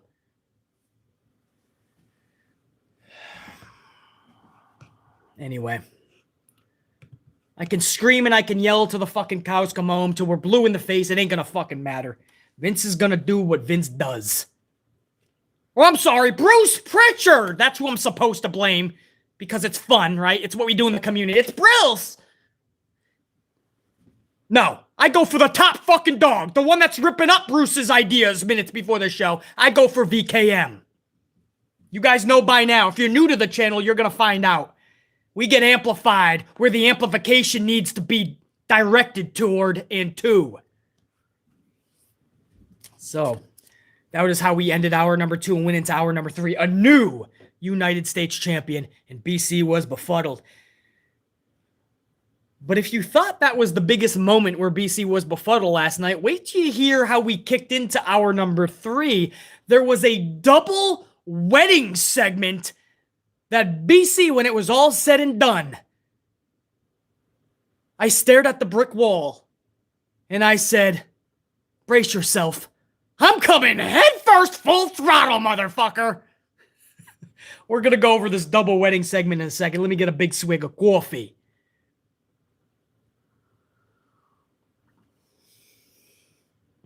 As you guys come in, as I said, man, smash that up upon entry. Show some love and respect. Don't be a fucking douche. A bag of douche. Don't be a bag of douche. Smash that up. Help out the algorithm. When we're done being live and this goes up on the channel, we need to show the thousands of people that are going to come across this that we rocked out live. So we need to be at 300 plus, brah, live. Let's do that shit, man. And don't just press it. Amplify elbow it. Fruit roll up it. Do whatever you got to do. Pin that fucking thing down. All right, guys. We got to talk about this. It was a double wedding segment. R-Truth is marrying Tamina Snuka and Ninja Tozawa, as well as Dana Brooke and Reggie. Nikki Ash is on hand, as well as Los Lotharios. Los Lotharios. Now, Sasha and... how ironic, man. Karma is a bitch, isn't it? Right? You had, who was it? Fucking Angel Garza talk all this shit about how fans are just never happy. And just because we're chasing around the 20... even if we're chasing the 24/7 title, they're going to claim we're being buried. That's exactly what you're being, dude. You're fucking at a ceremony for a fucking wedding, Los Lotharios. So careful when you want to blame the fans. Careful. Because Vince isn't going to turn around and go, thanks for sticking up for me, kid. No. He's going to fuck with you even more. Now, Sasha and Naomi came down with Tamina. But that makes sense, right? They were literally the best ladies of Tamina. They were once formerly known as Team Bad. So it made a little sense that Naomi and Sasha are down there. Not to mention they had a successful title defense an hour earlier over Morgan and Ripley. Of course, afterwards, Ripley jumped and attacked Liv Morgan. We went over all that in the hour 1 live reaction last night. If you're wondering my hour 1 reaction and review, it's already on the channel. Go catch that live. But it makes sense that Sasha and Naomi are down there, man. Los Lotharios, they were just background in a movie, basically. They were background. They were given no lines, no fucking center of attention. They were background. Background action!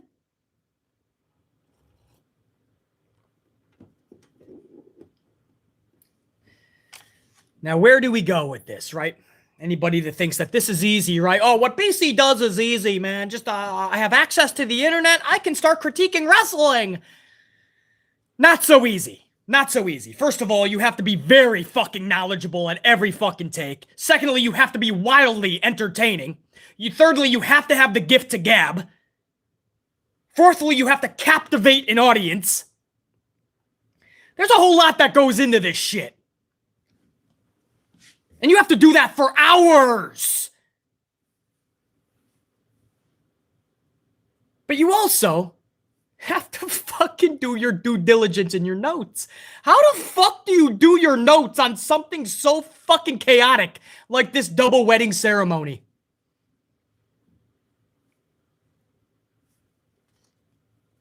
The segment was a catastrophe from the jump when Buffalo starts whatting everything that reverend or priest or celebratory overseer R-Truth was saying.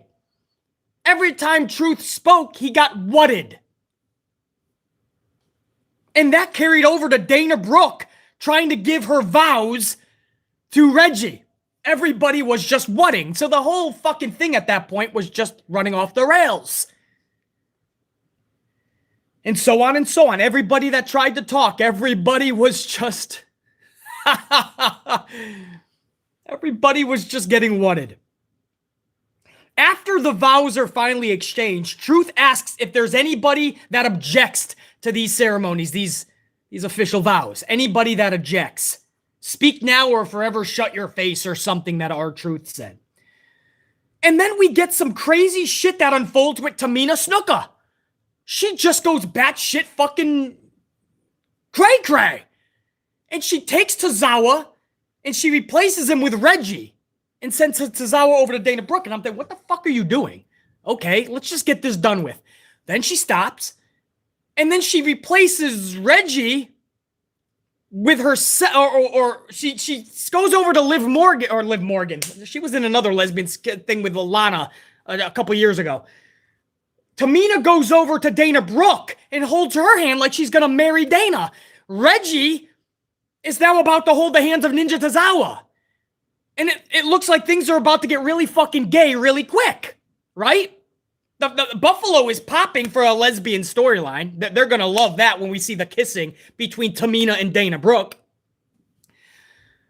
But so the crowd starts to go, what the fuck is we're thinking, what is Tamina doing? Why is she switching partner? What is she on? Is she smoking what Riddle is or Bubba Ray Dudley? What is happening? Then she just switches back to her original partner, Ninja Tozawa.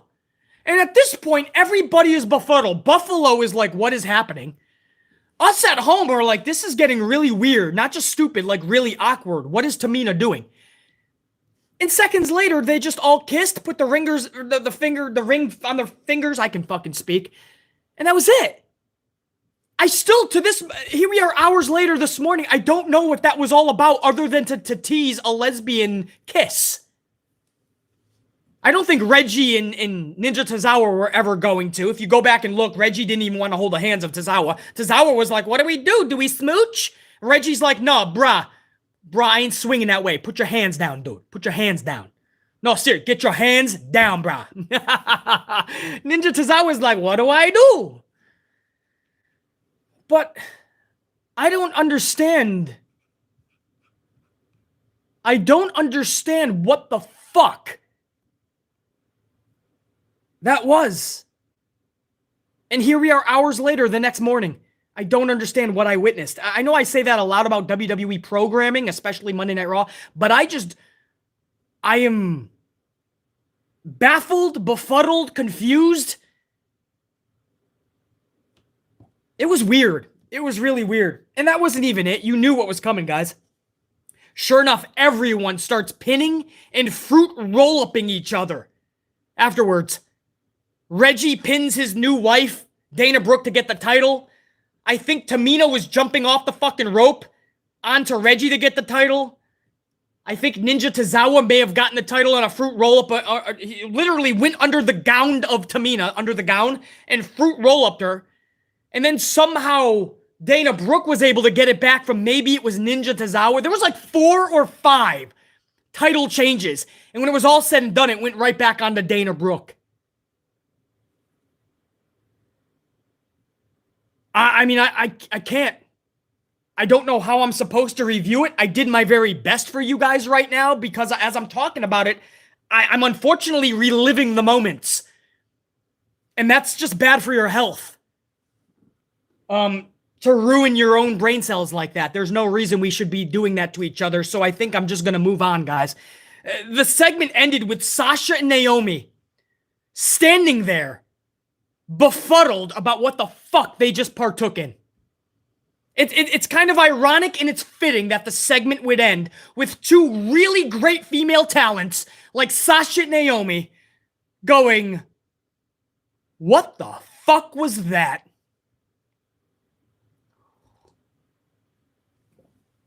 Bobby Lashley and Omos up next. Well, Omos with MVP. They were backstage. I can fucking speak. I'm getting choked up by these wedding ceremonies. Bobby Lashley is backstage promo with Omos and MVP. This sets up nothing but an arm wrestling match. for next week. So just like the wedding ceremony, you're going to get more WWE shenanigans, this time in the form of their stereotypical arm wrestling match. Right? We've seen a million of these in WWE, and usually they're just not entertaining. I'm hoping I'm wrong. I'm hoping that they kick up their creative juices for next week. But for right now, guys, what we have to look forward to next week is Bobby Lashley and Omos in an arm wrestling match. And you know damn well that Omos will be getting beat, right? Bobby will be almost having him defeated in the arm wrestling. And then MVP is going to do something shady. He's going to kick out the leg of MVP, take his cane, take out the knee. But MVP will get involved. Bobby Lashley will get the shit kicked out of him. Something like that, right? I'm hoping we get more fucking creative than the bare minimum bullshit.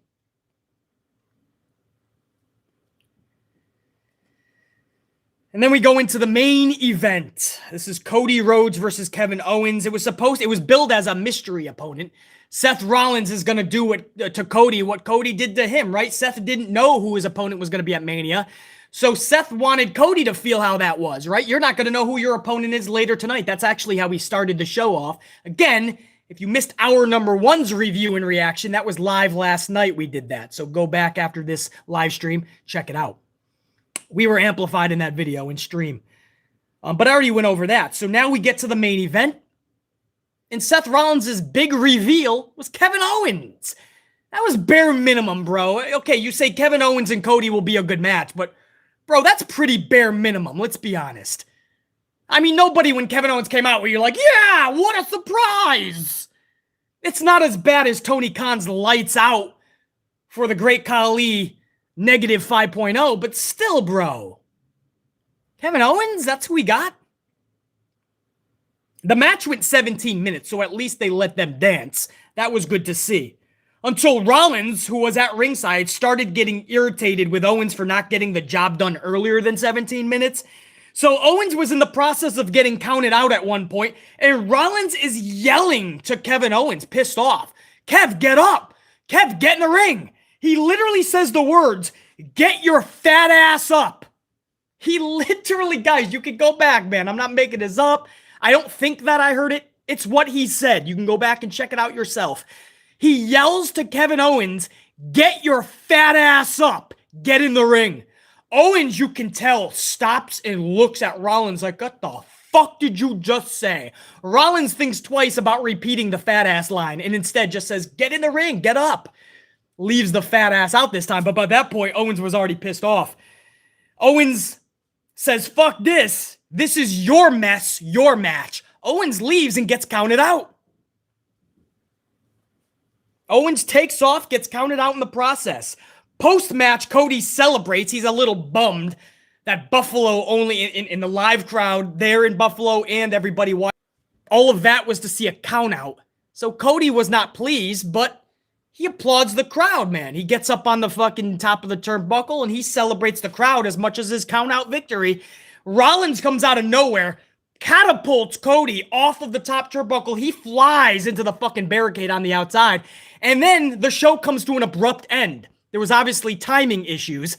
So the second that Cody flies into the barricade off screen, we cut to another show. The show goes out, not even fade to black. Whoa, Cody Rhodes gets died, but Cody Rhodes flies. Welcome everybody to Law & Order SVU, or whatever the fuck. I'm like, what the fuck just happened? Can you time this shit out better? Dude called Kevin Owens a fat ass.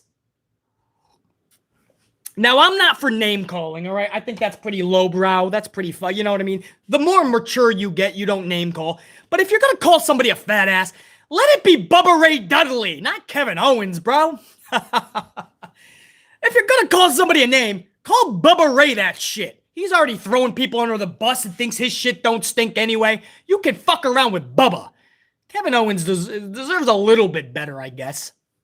But it looks like there's some Seth Rollins, Kevin Owens chemistry debacle starting to split up. So we'll see what happens with that. Obviously, it looks like Kevin Owens is involved with something with Ezekiel. So it looks like they'll prolong the Seth Rollins shit. I don't know, man. But that's how the show ended. I got a little bit of a concern for you with Cody. You guys know how high I am on Cody. I loved Cody when he was Stardust in WWE. I loved Cody when he was in Legacy with Randy Orton, and Ted DiBiase Jr. was his name. He's no longer in pro wrestling, but it was Ted DiBiase's son. So I've always been a fan of Cody. AEW, he was one of the brightest spots for BC.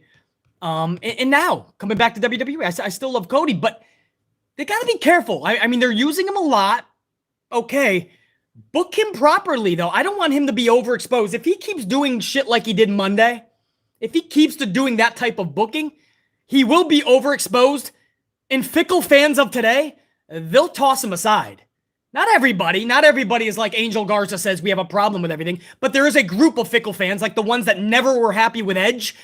They'll come for Cody. So I'm not saying that Cody's booking so far has been bad. I'm saying be careful. What we saw Monday is like the line. Anything lower than that is unacceptable for Cody.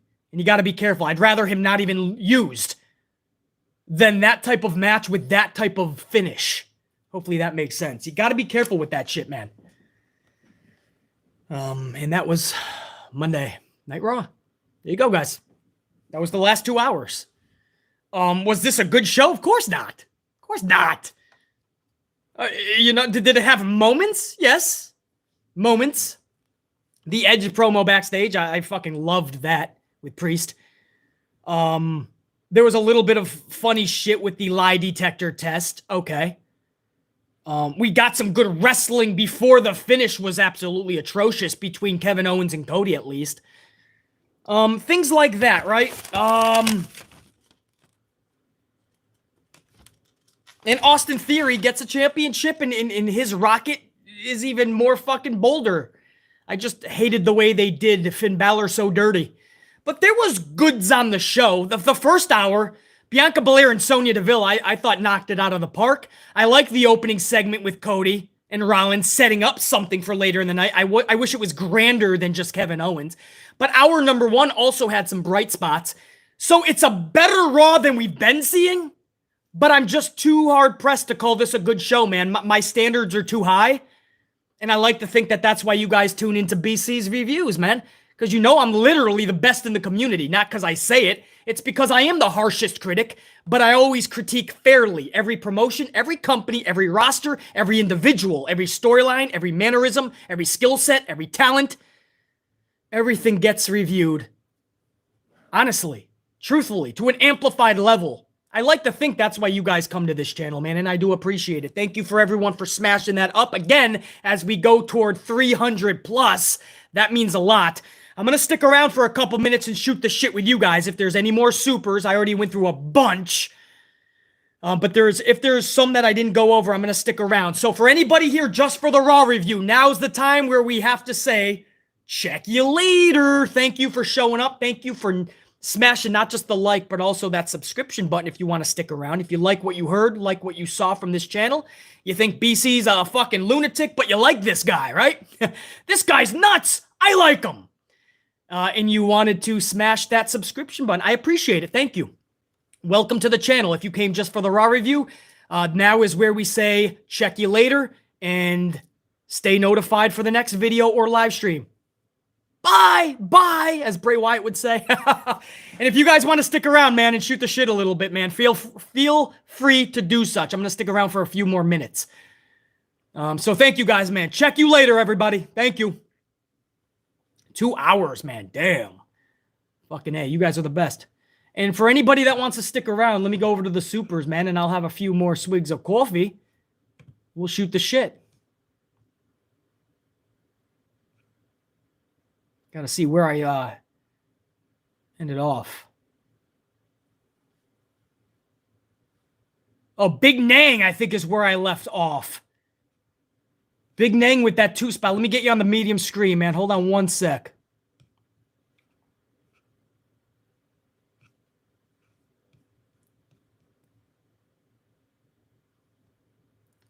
I got you. Okay, I lost the medium screen, I should say. It's kind of the big screen now. I got a much bigger screen that's out of commission right now for this studio.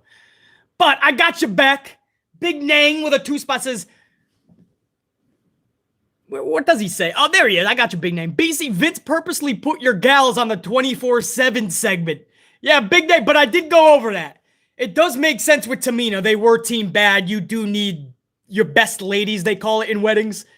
I mean, that makes sense. It is team bad, right? It's not like Los Lotharios that were just basically background in a movie. They were just there to fill fucking spots. At least Sasha and Naomi were centers of attention. And when it was all said and done, Big Nang, they actually showed Sasha and Naomi befuddled by what the fuck mess they just witnessed.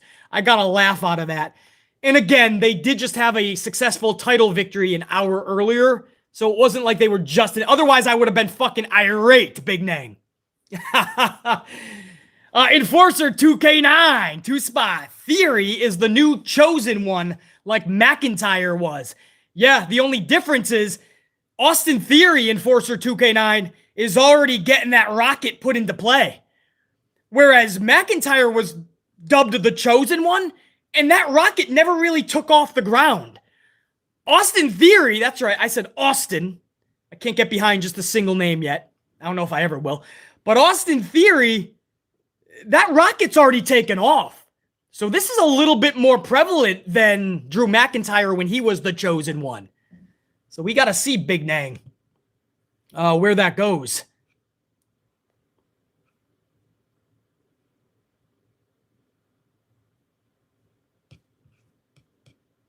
Hold on, I know there was another one. Ashley Steggles, 179. Fantasy booking MJF versus Macho Man Randy Savage. Ashley, come on, man. Come on, dude. Could you imagine? Could you imagine? Fuck the match for a minute. Imagine the match, but the story, the promos, the build. And Ashley Steggles, may I do you one better? Can we put it in Macho Man's era? Let's do this thing late 80s, early 90s. I want that perfectly placed. I want MJF to be late 80s, early 90s in a feud with Macho Man Randy Savage. Fuck yeah. Book that shit, dog. Sam Byers, 5-spot. Coffee for the Ant-Man. Sam Byers. Appreciate that, dude. Never needed. Always appreciated. French vanilla Duncan, bruh. Sheriff Rivers with an 8-spot. Good to have you up in here, Sheriff Rivers. Anybody have a milk carton for Shotzi and Xia Li? What the fuck? Sheriff Rivers. They're probably in the same category as Alexa Bliss. Nothing for them. In fact, with Shotzi, Sheriff Rivers, we heard that's exactly the case. They just literally have nothing for her. And in fact, Alexa, as we talked about in the first hour of this stream, Alexa Bliss also responded to a fan last month when said, where's Alexa at? When is she coming into a story? Alexa responded, not my call. Like, your guess is as good as mine. That tells you that it's just creative has nothing for them. Alexa didn't plan her wedding date until after Mania because she thought she was going to be a part of Mania. Nope. Just throw my girl Xia Li in there. They have nothing. They bring out Xia, she's gone. Even somebody not as talented as Xia Li, but at least she's getting better, and that's a plus. Aaliyah. You guys remember Aaliyah? I was hard on her for the longest time. She is improving. When they rehearse a match, her and Natty rehearsed like 4 or 5 matches. I felt she was doing pretty good and getting better every week. I want to see more improvement if Aaliyah's going to be on that roster. I like what I'm seeing. Even Aaliyah, they have her rehearse 4 or 5 matches with Natty, and then she's gone again. They don't know what they're doing, bro. The fourth one, 5-spot, I still can't get over what Triple H did to Booker T at WrestleMania. I just can't. He's one of many that he held down. But, you know, there's people that coddle Triple H's balls and they refuse to believe that he's just Vince McMahon 2.0. They refuse to believe that Triple H will throw the fans under the bus in a snap of a finger, blink of an eye, heartbeat. They just, they take what Triple H did when he was a competitor. We all loved the spritzing cerebral assassin. We all loved the original NXT with the 4 horse ladies like Sasha Banks and Becky and all them, Bailey. No, when Shinsuke was down there, Finn Balor, Kevin Owens was just coming. We loved that NXT. So we put Triple H on a pedestal. But BC told you for months, something is fishy around here, man. Something is not adding up. This seems like it's an inside job with Triple H, Paul Levesque. in on it the whole time. Sure enough, Paul Levesque is now coming out and saying, it was me. It was me all along. It was internal sabotage. It was him and Vince and Nick Khan. Before Triple H even went to the sidelines with the heart condition, they were already revamping to a 2.0 concept. Paul Levesque has now admitted it was never a vendetta against him. He was in on it all along. That's why he never spoke out about this and tried to defend William Regal or anybody else being released, because it was being gutted for a repackaging. And Paul Levesque explained why now was the time to repackage NXT. Paul Levesque, Triple H is telling you he was a part of it from the beginning. But there'll still be people that don't want to believe it. Fourth one, no doubt. Pile driver finisher, 2-spot. BC, do you want to speak with Zeke? Who wants to speak with Zeke? Stay amped. Salute. I don't want to speak with Zeke. I didn't mind walking with Elias, by the way. Those were always some crazy strolls. But now I guess we're going to speak with Zeke, whether we like it or not. Pile driver finisher, thanks for being up in here, dude. Jimmy Fingers 19. Jimmy Fingers with a 2019. Give a salute over to Jimmy Fingers, man. Salute, dude. Jimmy Fingers 19 says, I have used this line before, BC, but it's April vacation and my son had a friend sleep over. My son then apologized to said friend for his dad being a geek for having that wedding segment on my 75-inch TV. He was embarrassed of me. Jimmy Fingers, I remember you said something like that, dude. So maybe this is just an entirely different time, same result. But I always raise that question, Jimmy Fingers 19. As funny as that shit is, it is sadly embarrassing, right?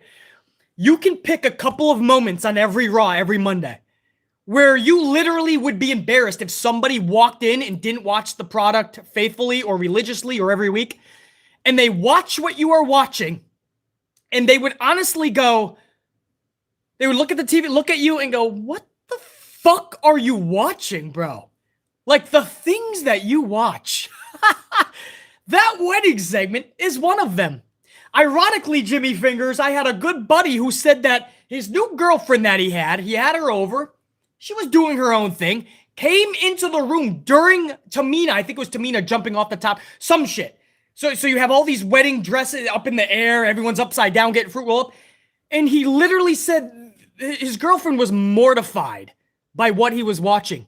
And he wasn't even watching the whole thing. He was just clicking back and forth so his girlfriend didn't have to watch 3 hours of wrestling. He was trying to be a good boyfriend, right? So the girl, I don't know, she was doing her own thing for like 20 minutes. He put on right. He wanted to see. And she was like, what the fuck is this? So if the goal is to captivate an audience that doesn't traditionally watch, right? You want to do what's called captivating casual fans. If that's the goal, Jimmy Fingers, you're telling me with that age range that it didn't work because you were just looked at as the geeky father. And I'm telling you with dudes that are older, early 30s was this guy. And that is not attracting a fan base. So I don't know what the goal of that was. But Jimmy Fingers 19, you're just confirming what I already knew. This is the type of shit where you point at the TV and go, yup. I gotta start rethinking shit. Sadly, we laugh, but sadly, it's the fucking truth.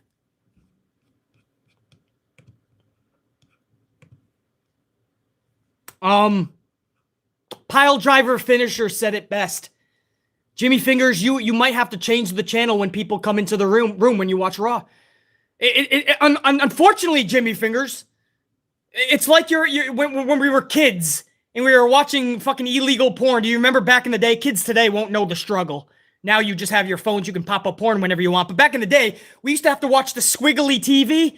It was the naughty channels that you have to pay for. But every once in a while, the crazy squiggles would turn into a fucking tit or something. So as a kid, you'd be like, I saw boobies.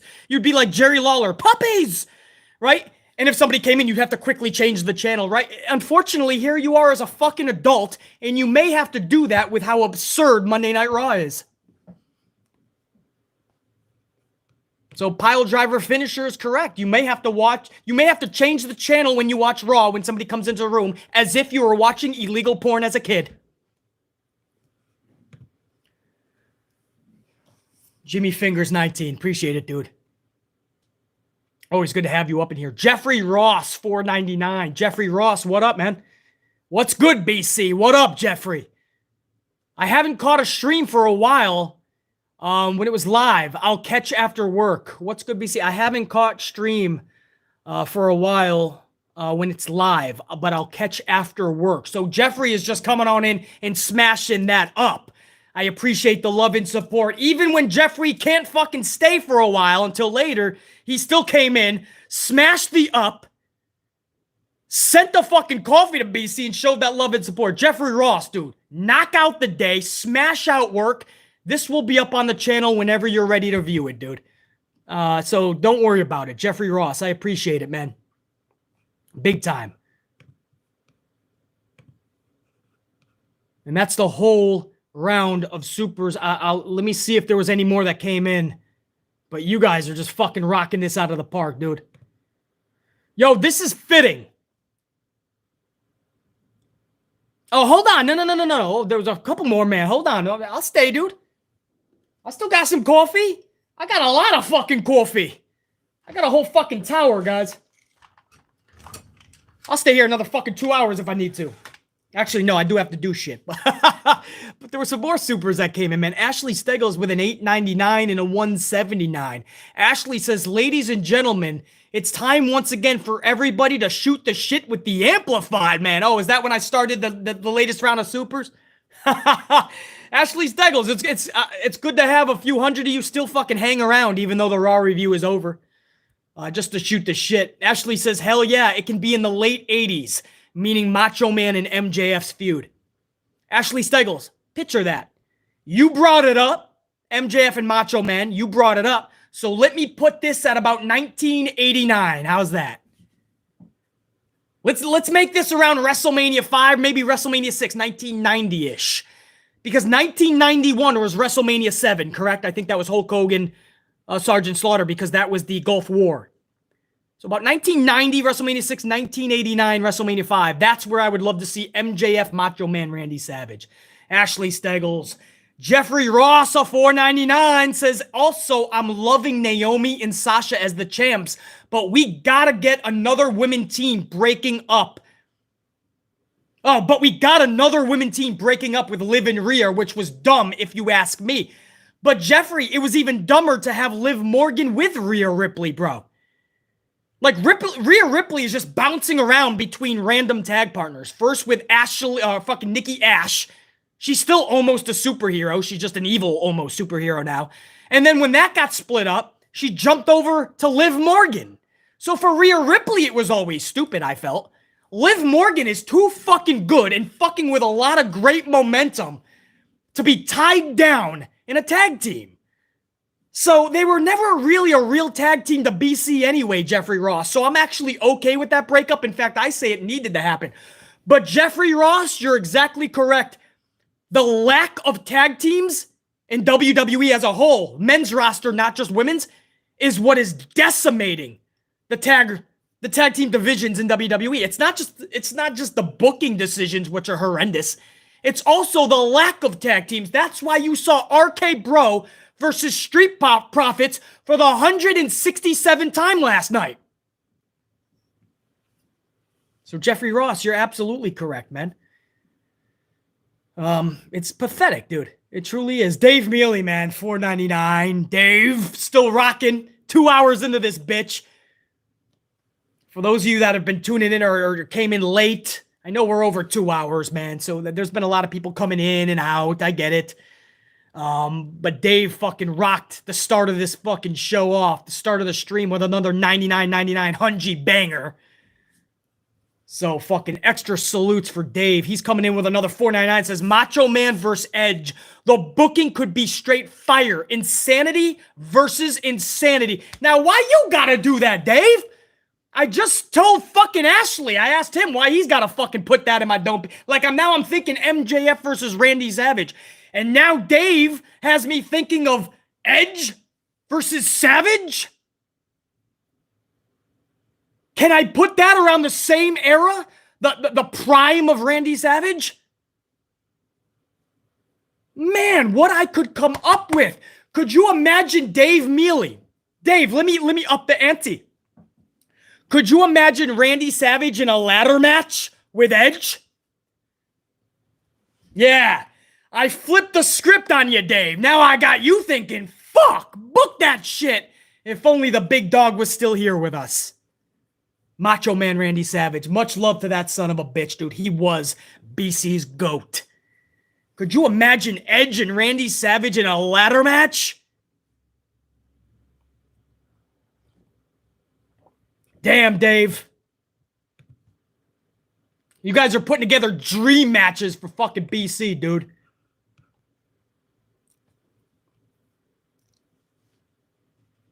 Damn, we almost had 300, man.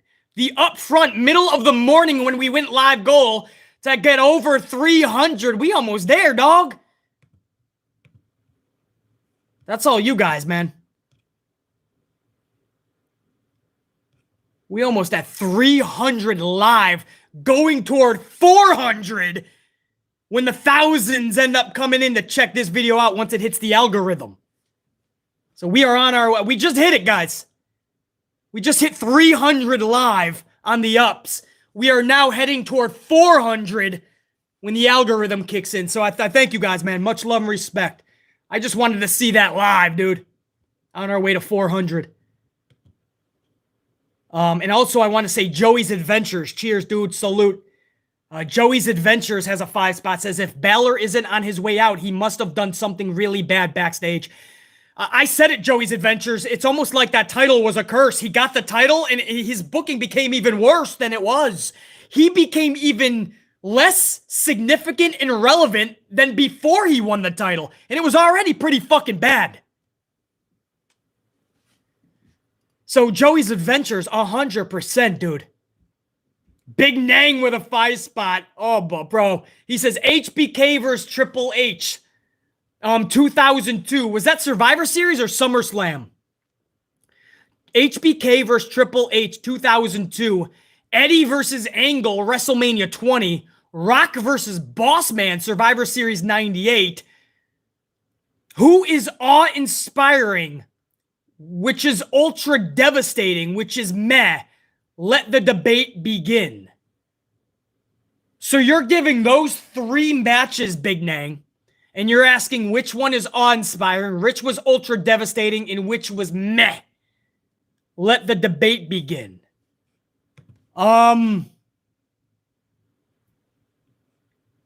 SummerSlam, that was unsanctioned. JR9 says, okay. Fuck, dude. Well, Bossman is one of my favorite wrestlers in the world, so I can't say that was meh, but if you're giving me those 3, I gotta put my boy Bossman and Rock in there, dude. Because HBK and Triple H, if it's the match that I remembered, wasn't that when HBK was just really coming back after being gone for years? I thought that's when he first came back and he set up that feud. Wasn't he wrestling in like jeans or something? And I thought that match was fucking awesome. If that's the match I'm thinking about, I have to say HBK and Triple H was awe-inspiring. I think ultra devastating was maybe Eddie and Angle, maybe? Meh was Rock and Bossman. If ultra devastating is a good thing, Eddie and Angle. You guys are telling me it was. Yeah, Big Nang with that 2-spot says, for FYI, all 3 matches ended in a fruit roll-up. Yeah, but Big Nang, it was exactly what I said, though. And you know, you're giving the matches, so you know how they all unfolded. Go back and watch those motherfucking matches. Those roll-ups belonged with their suited match.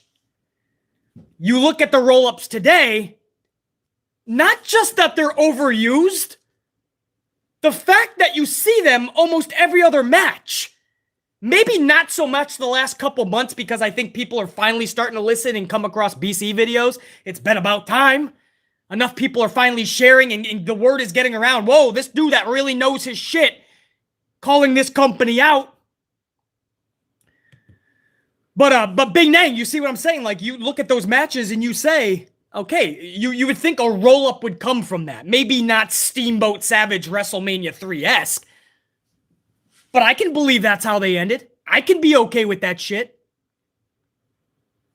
So I hope that answers that. Ashley Steggles, 179. Amp Unit creative better than WWE creative. That's because we use logic and common sense, Ashley Steggles, on this channel.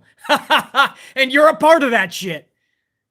We're smarter because we simply use facts instead of opinions. We use facts instead of putting our own ego or stubbornness in front of actual evidence.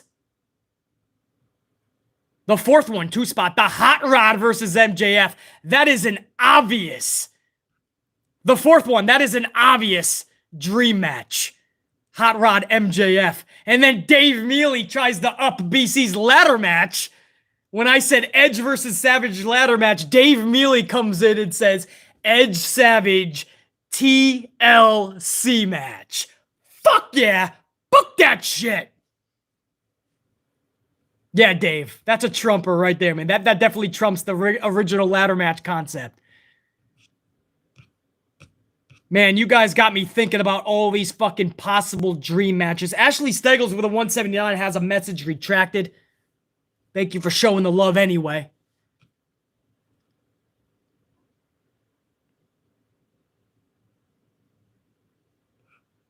Yeah, I think most people, Big Nang, are going to put the Big Boss Man Rock one into the meh category. And I love Big Boss Man. I do. I loved when he was in the blue button-up, the Cobb County Correctional Officer. I like that Boss Man character even more when he was in the feuds with the Mounties and the Nailses. But when he did come back into the corporation, the authority type of storyline, he did have some good matches with some of the best superstars in the business. He also got a big payday from Eric Bischoff in WCW too, so I'm proud of my boy Boss Man. Guys, I think I got everybody.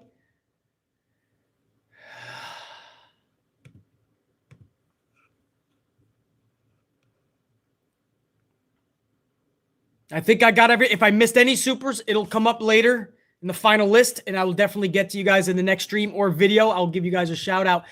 Thank you so much, man. This has been I don't want to give you a Roman thank you, guys. Like Roman bro character, right?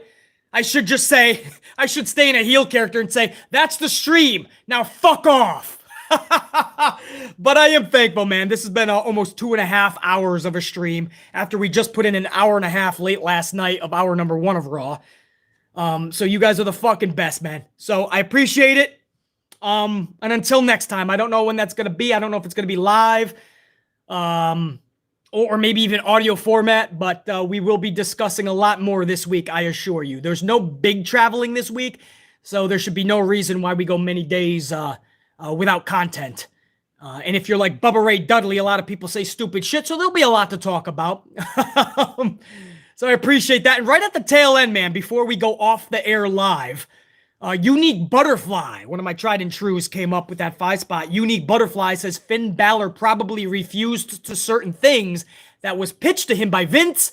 Let's face it, Finn is not a company guy. That's why he is not pushed. Yeah, he doesn't come across as somebody who's just going to coddle the balls of Vince, Unique Butterfly. He doesn't come across as a yes man. He comes across as somebody who is going to take a stand at some point if he feels enough is enough. And this just seems like it's one of those scenarios where him and Vince are not seeing eye to eye. And I almost feel like the title going to Finn Balor was nothing more than an anchor that actually weighed Balor down more than it helped him. That title was actually did more damage than good. And I just... Unique Butterfly, you can't help but just feel bad for Finn Balor because he does deserve better than that.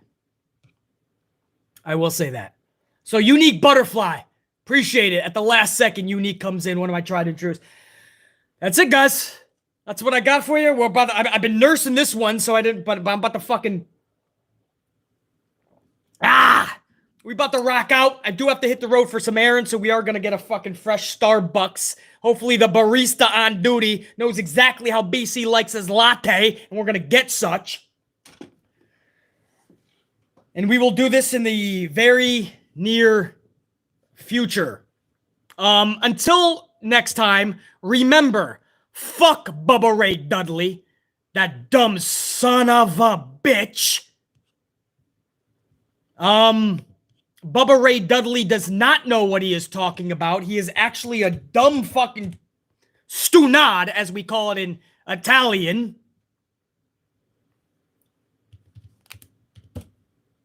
And so he needs to be treated as such. If you're going to say that we're all jealous of Charlotte Flair just because we don't think she's the greatest, if you think that Charlie Flair should go through the men's roster and tap everybody out and become the new Roman Reigns, Bubba Ray, you are a fucking stupid dumb fuck who should not have a platform.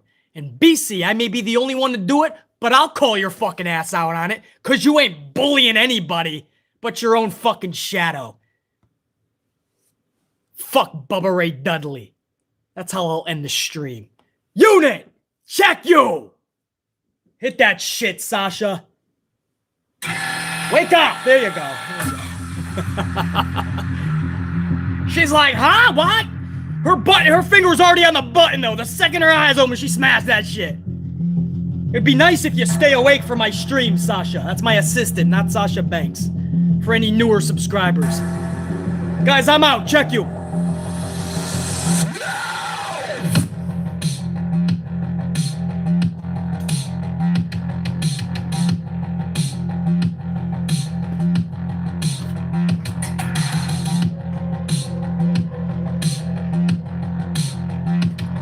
Badass. Yeah.